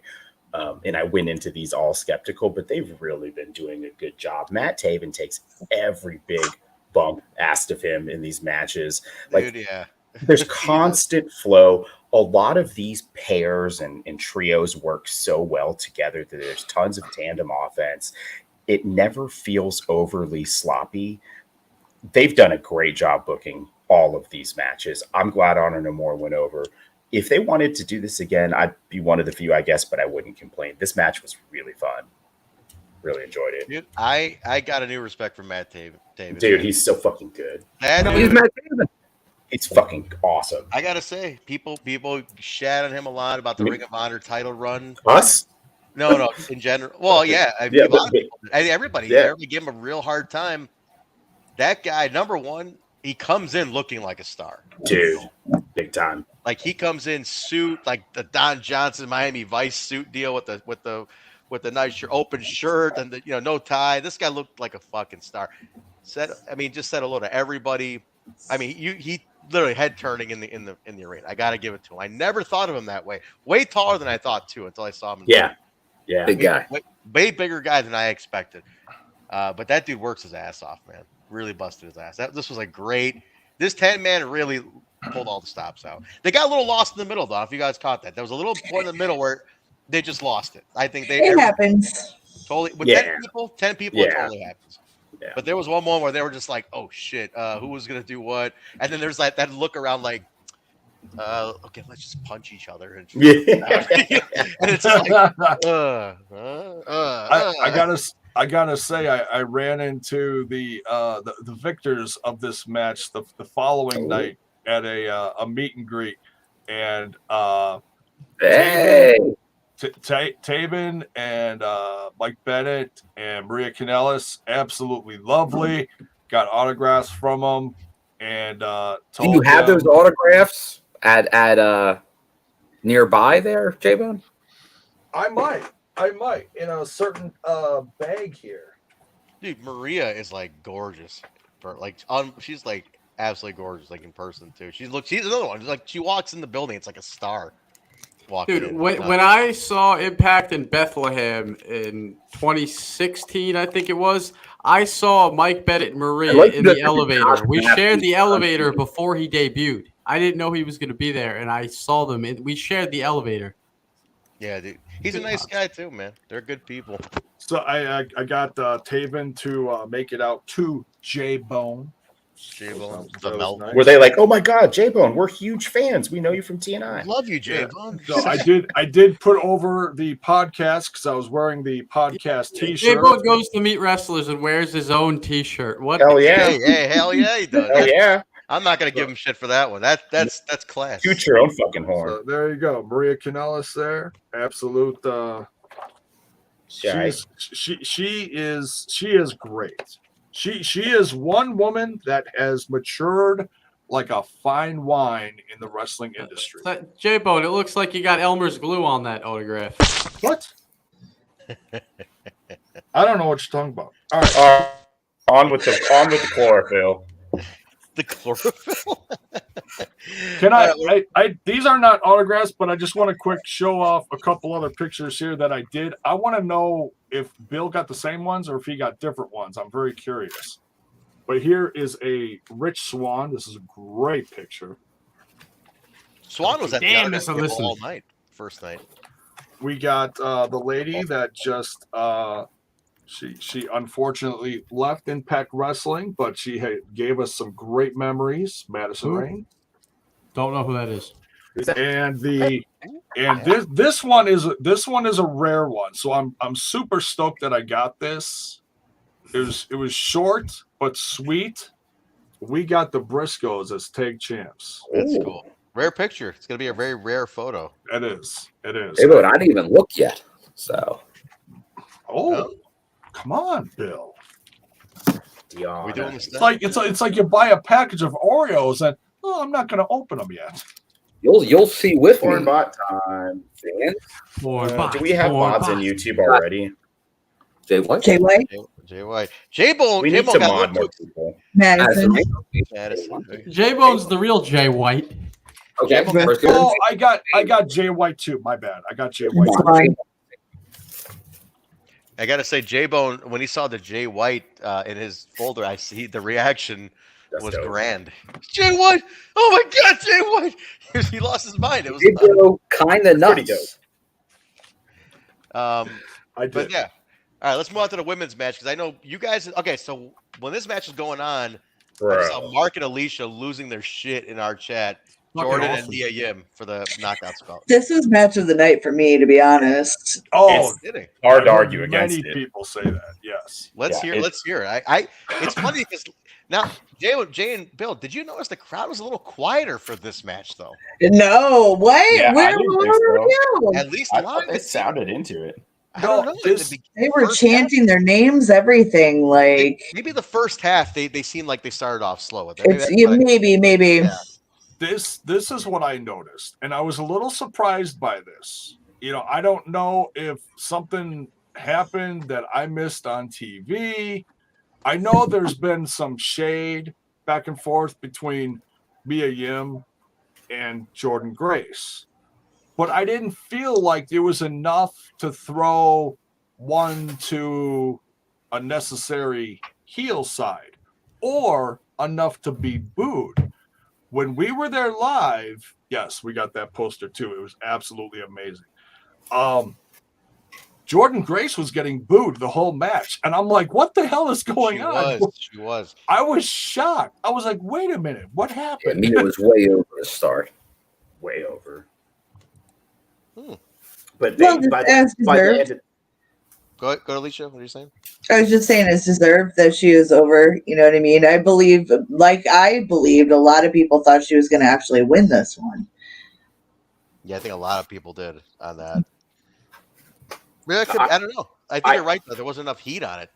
I didn't think she was going to win, but I felt really happy for her after all that she's been through, that she went out there and had this kind of match. Like, this match was absolutely in the conversation for Knockouts Match of the Year. I think I expressed on the show last week that I was a little bit worried about this match because Mia's been inactive and going through a lot of stuff. And, you know, this is a big spot. So I didn't know what was going to happen. Jordan, I know, is solid. She's our champion. But it wasn't even a matter of Jordan getting the match out of Mia. Mia came out incredible on her own. They both were just flawless. I could watch this match 100 times. And neither of them needed to be heel because who came out at the end? Masha Slamovich. Bitch. Yeah, right.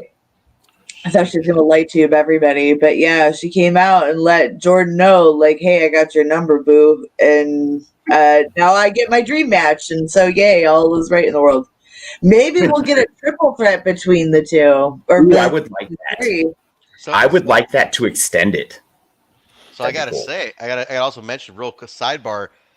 AAW just announced Masha versus Josh on September 1st. We are awaiting confirmation from Impact offices if the title can be on the line on this one. Whoa. Yes. I'll put that out there.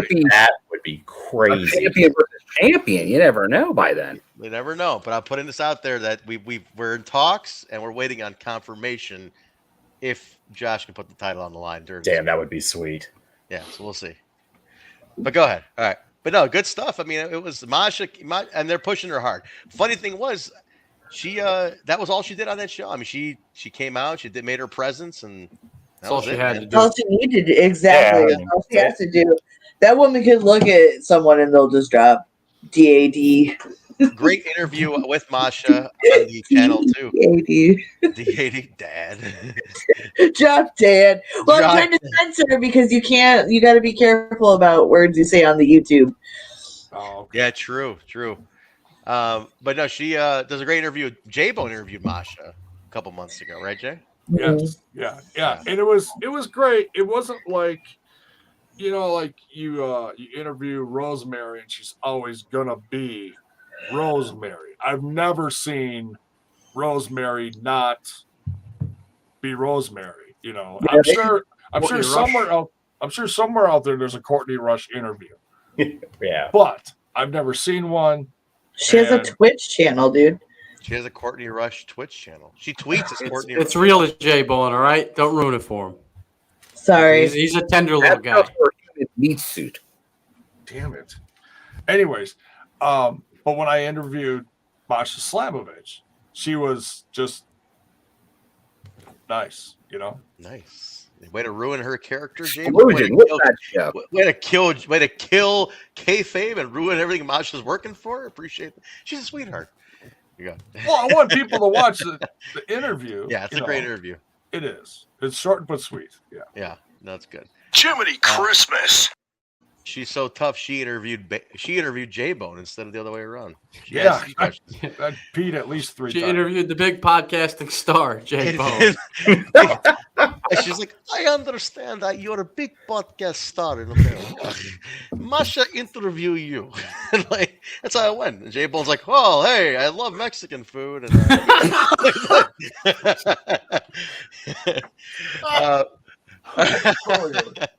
have you ever had a cheese curd there, Masha? She's fucked up. You think I could get a side of mayonnaise with my tacos? So in Russia, is everything like really cold all the time? Because I watched Rocky 4, and is that like all I the knew. time? I fucking knew I was going to talk about Rocky 4. It's like, is Drago like Mike over there? Like, is everybody like a Drago? You know, or is it like we have mics everywhere here? Is it like that? Is that how it is? Drago is. Well, I asked her if she was related to Nikita Koloff, and she was like, "Who?" Oh, what? Jaybone's like, what was that thing on Gorbachev's head? Yeah, all right, let's go on. No Cold War humor, still funny even in this. Critical Sting is like, who the fuck is Gorbachev? He has no idea what I'm talking about. All right.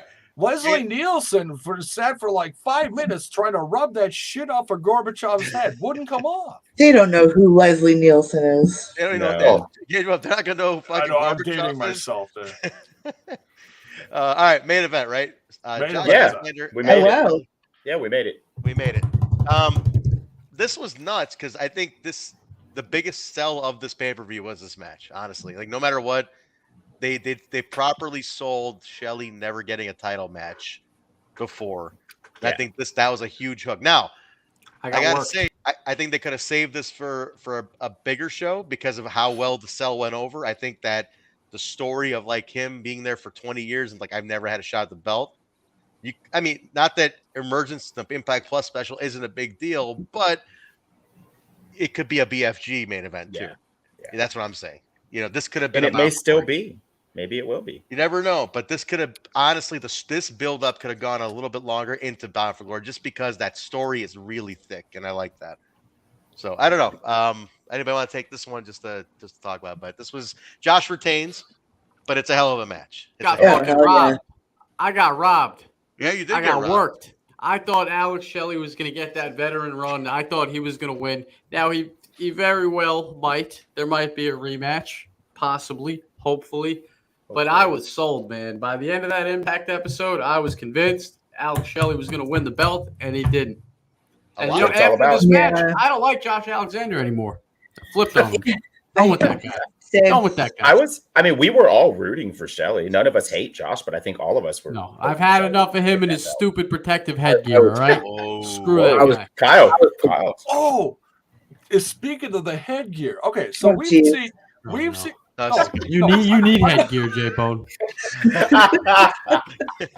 Biggest, dumbest Melvin. I saw this great deal on headgear. No kidding. No, we've seen, and that's one of those things that he always wears a headgear. And we've seen a couple matches where he gets the headgear knocked off here and there, but it's usually like way at the end of a match or towards the end of a match. He wrestled almost this whole damn match without his headgear on. I'm not going to lie. I was a little worried. I was like, oh, shit, is this going to be like his kryptonite? Like he's not wearing his headgear. He's going to lose the title. I honestly think that live crowd felt it could go either way. Like they were truly like, this could happen tonight. People were up for that one. Dude, Shelley pulled it out, man. Shelley pulled it out in this one. I think this feud is going to continue, though. I hope so. This was a fucking We've been witnessing for months in a, I don't know how to explain it, maybe not a descent into badness, but we're definitely going to see Alex Shelley's Joker arc real soon, and I'm really excited about it. Yeah, you can tell they're working into the edge. like friends all around him failing him, losing the big match. Like you could tell they're pushing Shelly to the dark side. I think Sabin wins, Speedball wins, and Kushida and Sabin are friendly now, and okay. I think they're pushing Shelly to the heel side. Yeah. So a Joker arc. You know who the Joker is, Jaybone? You've stepped over the line now. You've taken it too far. He's going through a Sting Joker arc. There, how did I fix it? You can understand. You know J-Bone's bad when Alicia's taking shots at him now too. That's what he did. J-Bone's completely lost the respect of him. This has been an exhausting night for J-Bone. I'm never coming to Chicago again. Fuck that. Going back to a Joker arc is when someone becomes a villain. I get that. But he's like, I'm not an idiot, guys. I get it. Franchise, who was sitting next to me both nights, by the way, great guy. We both were cracking each other up the whole time. You have to specify that it's not Shane Douglas you're talking about, by the way, when you say the franchise is sitting next to you. It's not the franchise. No, it's just TNI Fam NYC franchise. Yes, that guy. Listener, yep. Great guy. Bill knows who I'm talking about. Because apparently they both follow Impact around. And so Bill, do you sit next to this guy all the time? Is this like your front row buddy franchise? Nah, they got a rivalry, man. They got a rivalry. Oh yeah. Who's the bigger Impact fan?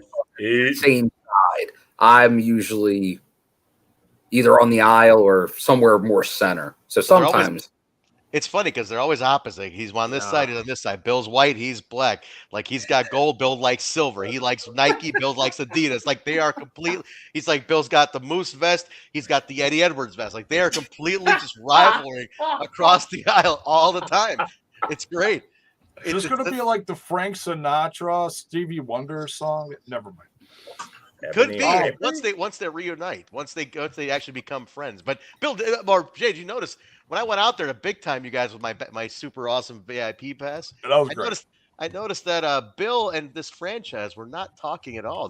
You were kind of standing between them, and Bill wasn't too friendly with the guy. It was It's beef. I'm telling you, it's beef. They got beef over who goes to more Impact shows. Who's the bigger front row guy? That's what. Dude, this podcast is making enemies like it's our fucking job. Oh no, I'm on franchise's side. Fuck Bill. But speaking of enemies, Bill, don't we actually have a friend coming this week to see us for once? We got a friend. We got a guest friends? On Thursday. Did you book someone? Oh yes, the Iceman. Iceman. The Iceman cometh. Yeah. Yeah, Very see, nice. damn it, we have friends. Yeah. Very nice. Oh, but my point about the franchise is he kept talking about Alex Shelley the whole time like he's heel HBK. Oh. He kept pointing out certain things, and Alex Shelley would do certain little mannerisms just like heel HBK. And I didn't see it until all of a sudden at the end of the show he did something, and he kind of elbowed me and he goes, "See, I told you." And I was like, "Oh!" And now you guys are talking about him turning heel or Joker run or whatever. So no, I get it. Trust me, I get it. You're not speaking a foreign language here. I get it. Not like he's ordering tacos. Right? I saw he's ordering. Expensive for you getting it. Chris Sabin is not Marty Jannetty, by the way. Just saying. Dude, I love Marty Jannetty. Fuck everything. I love Marty Jannetty. I once hung out with a very drunk Marty Jannetty, and he gave me one. Isn't that redundant? Well, he gave me a tag team title, one of the belts from the AWA tag belts, and he's like, and I was like, you know what, Marty? When I was a kid, I didn't like your part. I was a big fan of yours. I always wanted to be a rocker. When he goes, "Hey, let me tell you, brother, you're a rocker now," and he puts a belt on me, and I was like, can I have this? And like, can I keep this? He goes, "Hey, it's all yours, brother." What?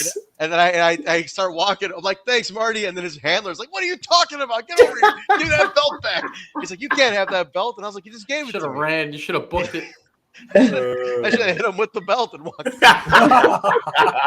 Keep your kayfabe, brother. It was the original AWA tag team title. That's awesome. Yeah, what a weird story about the time he stole What Marty a weird fucking Jannetty. story. It's a very weird story. He was so nice. I got a picture of him. You can see how drunk he was hammered in the photo.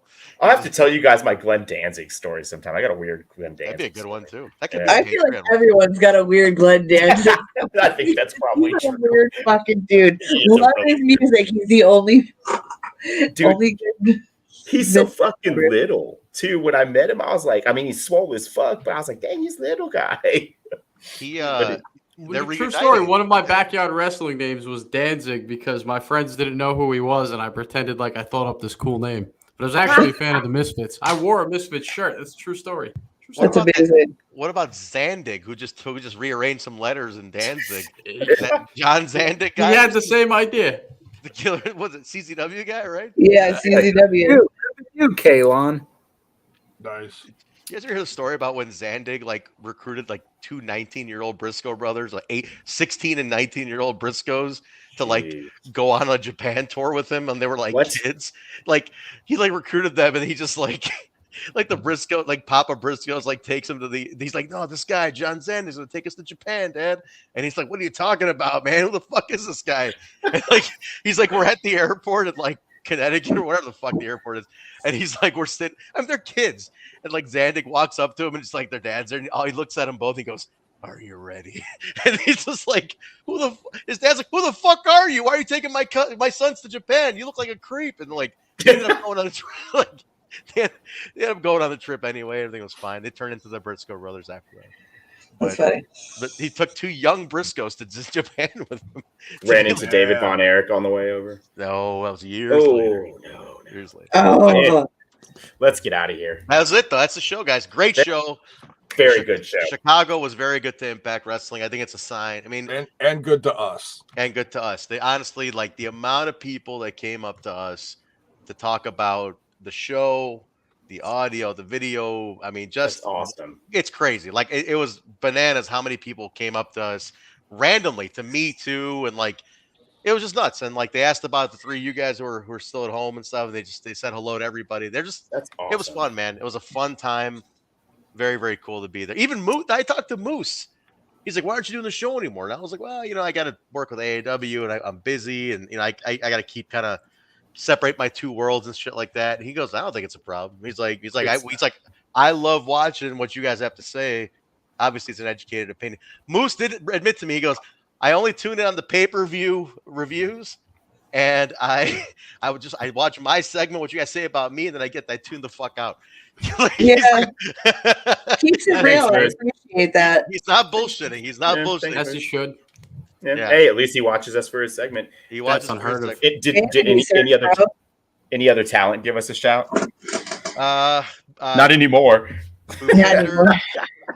Gujjar liked the show a lot. Obviously, nice. Bravo knows about the show. Fuck that guy. Bravo. Hey, Bravo, if you're watching, it's two birdies for you. Oh my god, I'm trying to think who else. I'm blanking right. There was a few more who did say something to me backstage about it. So definitely goes over well. People like the show, so we thank you guys for the support. I gotta share.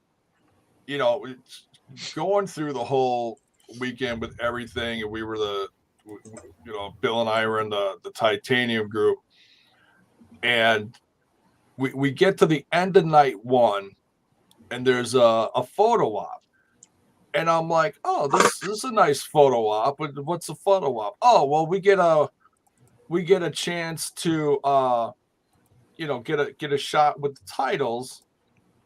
Oh shit, there's too much stuff in here. Hang on. All right, so we're waiting behind everyone, and I turn around to Bill. I'm like, Bill, we can't do something just boring. We got to do something fun.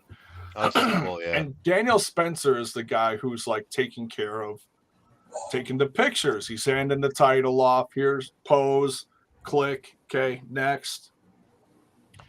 I get up there with Bill, and I'm like, hey, how about me and Bill are fighting over the title, and Daniel Spencer is trying to break us up? Here's the picture. This is one of the best parts of the whole damn weekend right here. I'm going to get this thing framed. Yeah, it's a good picture. Just absolute highlight. I just love this. I gotta say, Daniel Spencer's another one who busts his ass over there. That dude works super hard, man. Super hard. So shout out to Daniel Spencer. He's a really hardworking dude too. He really took it.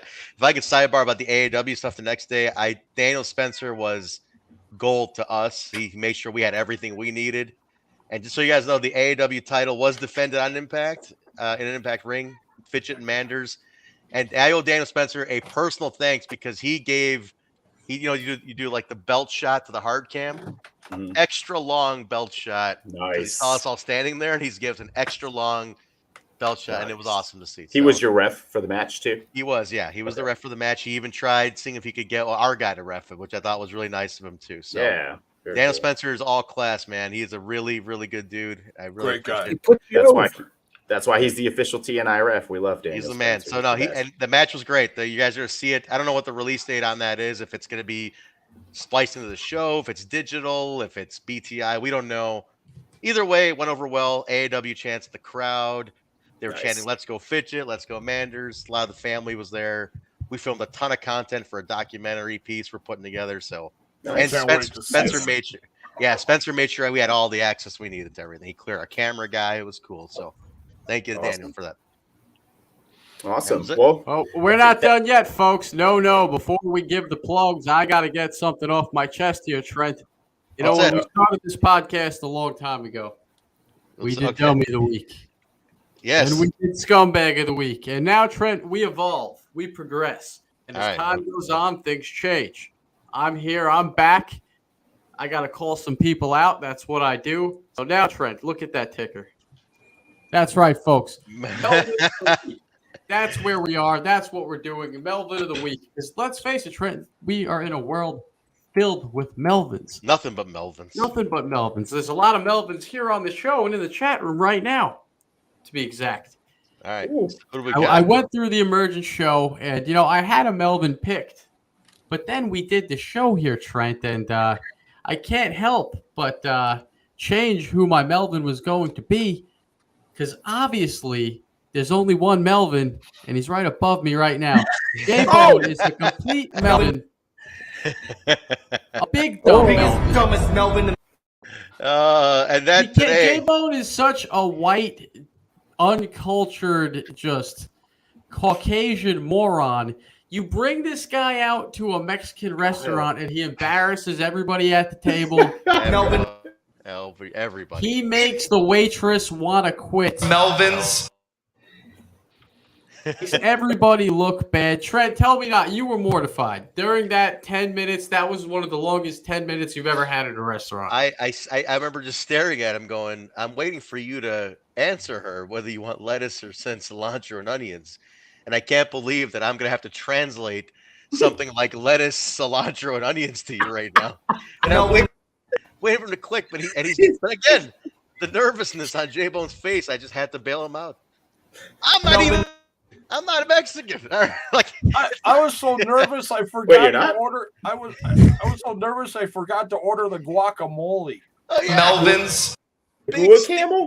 Big stink about the I gotta go guacamole. I'm gonna order a side of guacamole. Never even got to the goddamn guacamole. Ended up with hibiscus tea. Jaybone can't even spell the fucking word hibiscus. He doesn't even know what hibiscus is, and he drank it.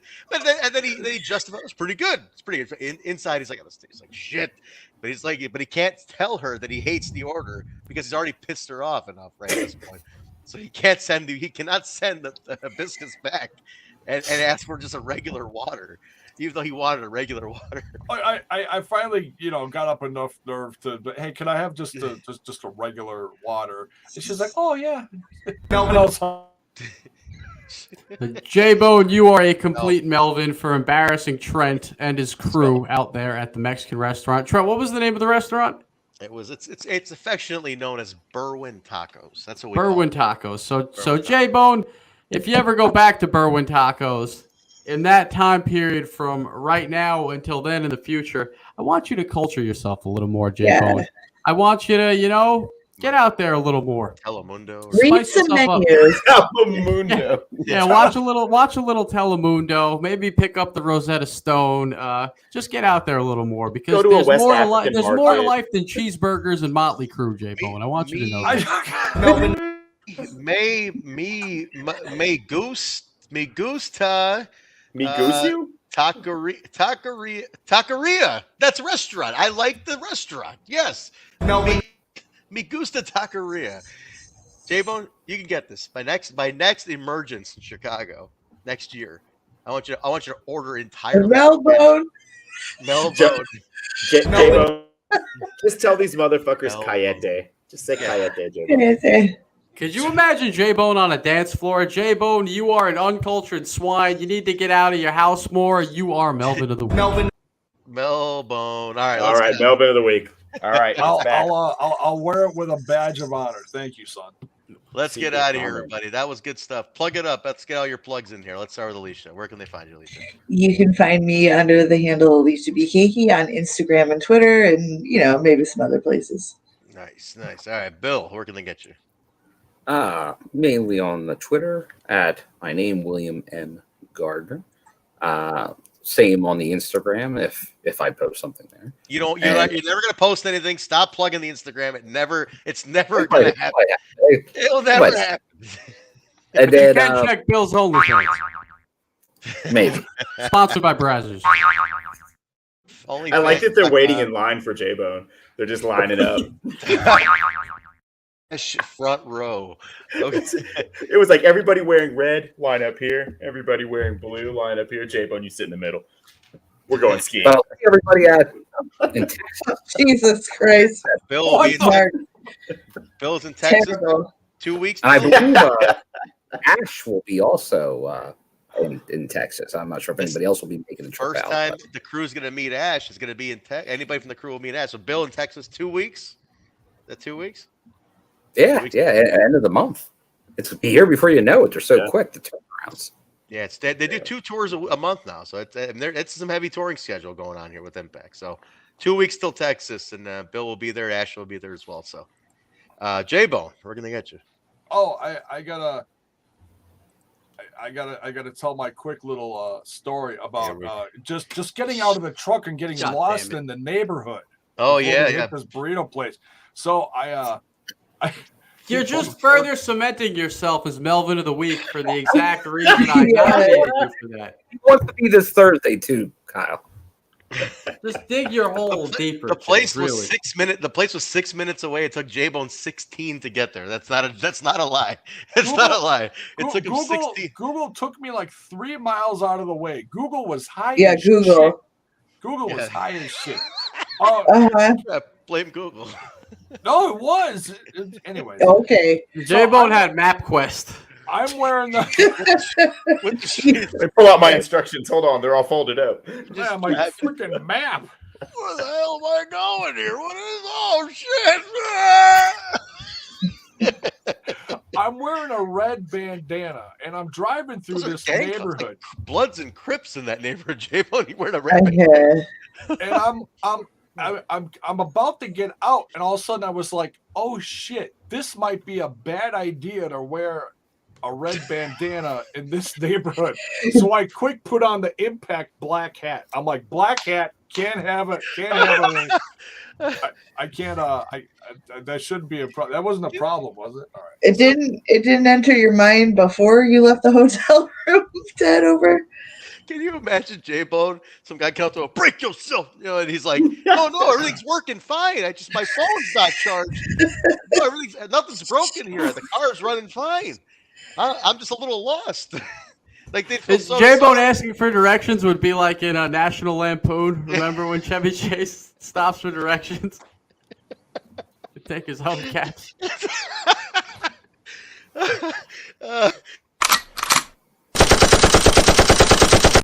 That's the sound of Jaybone getting a round of applause in Chicago.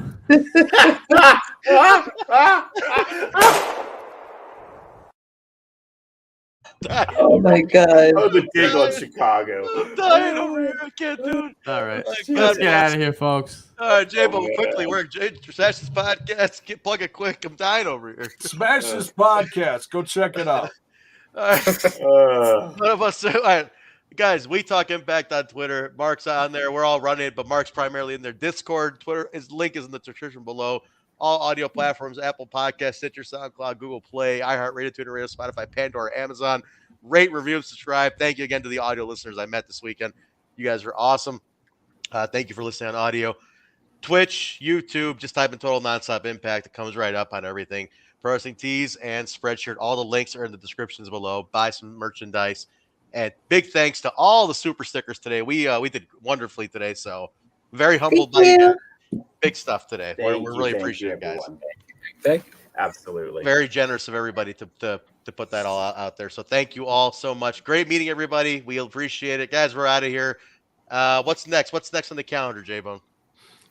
AEW. No, Wednesday I mean night. for TNI. What's next for us? Oh.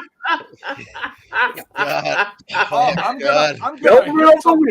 I'm gonna hit some Taco Bell and educate myself. Oh, Lord. I'm not God. gonna drop the chalupa. It went in one ear out the other. All right, family dinner. Family dinner. TNI UK Wednesday. The flagship show Thursday. Post show with Impact on Access TV. Let's get out of here, everybody. We're out of here. Thanks, guys. Emergence Review 2022 in the books. Good stuff. We'll talk to you guys later. See ya. Late.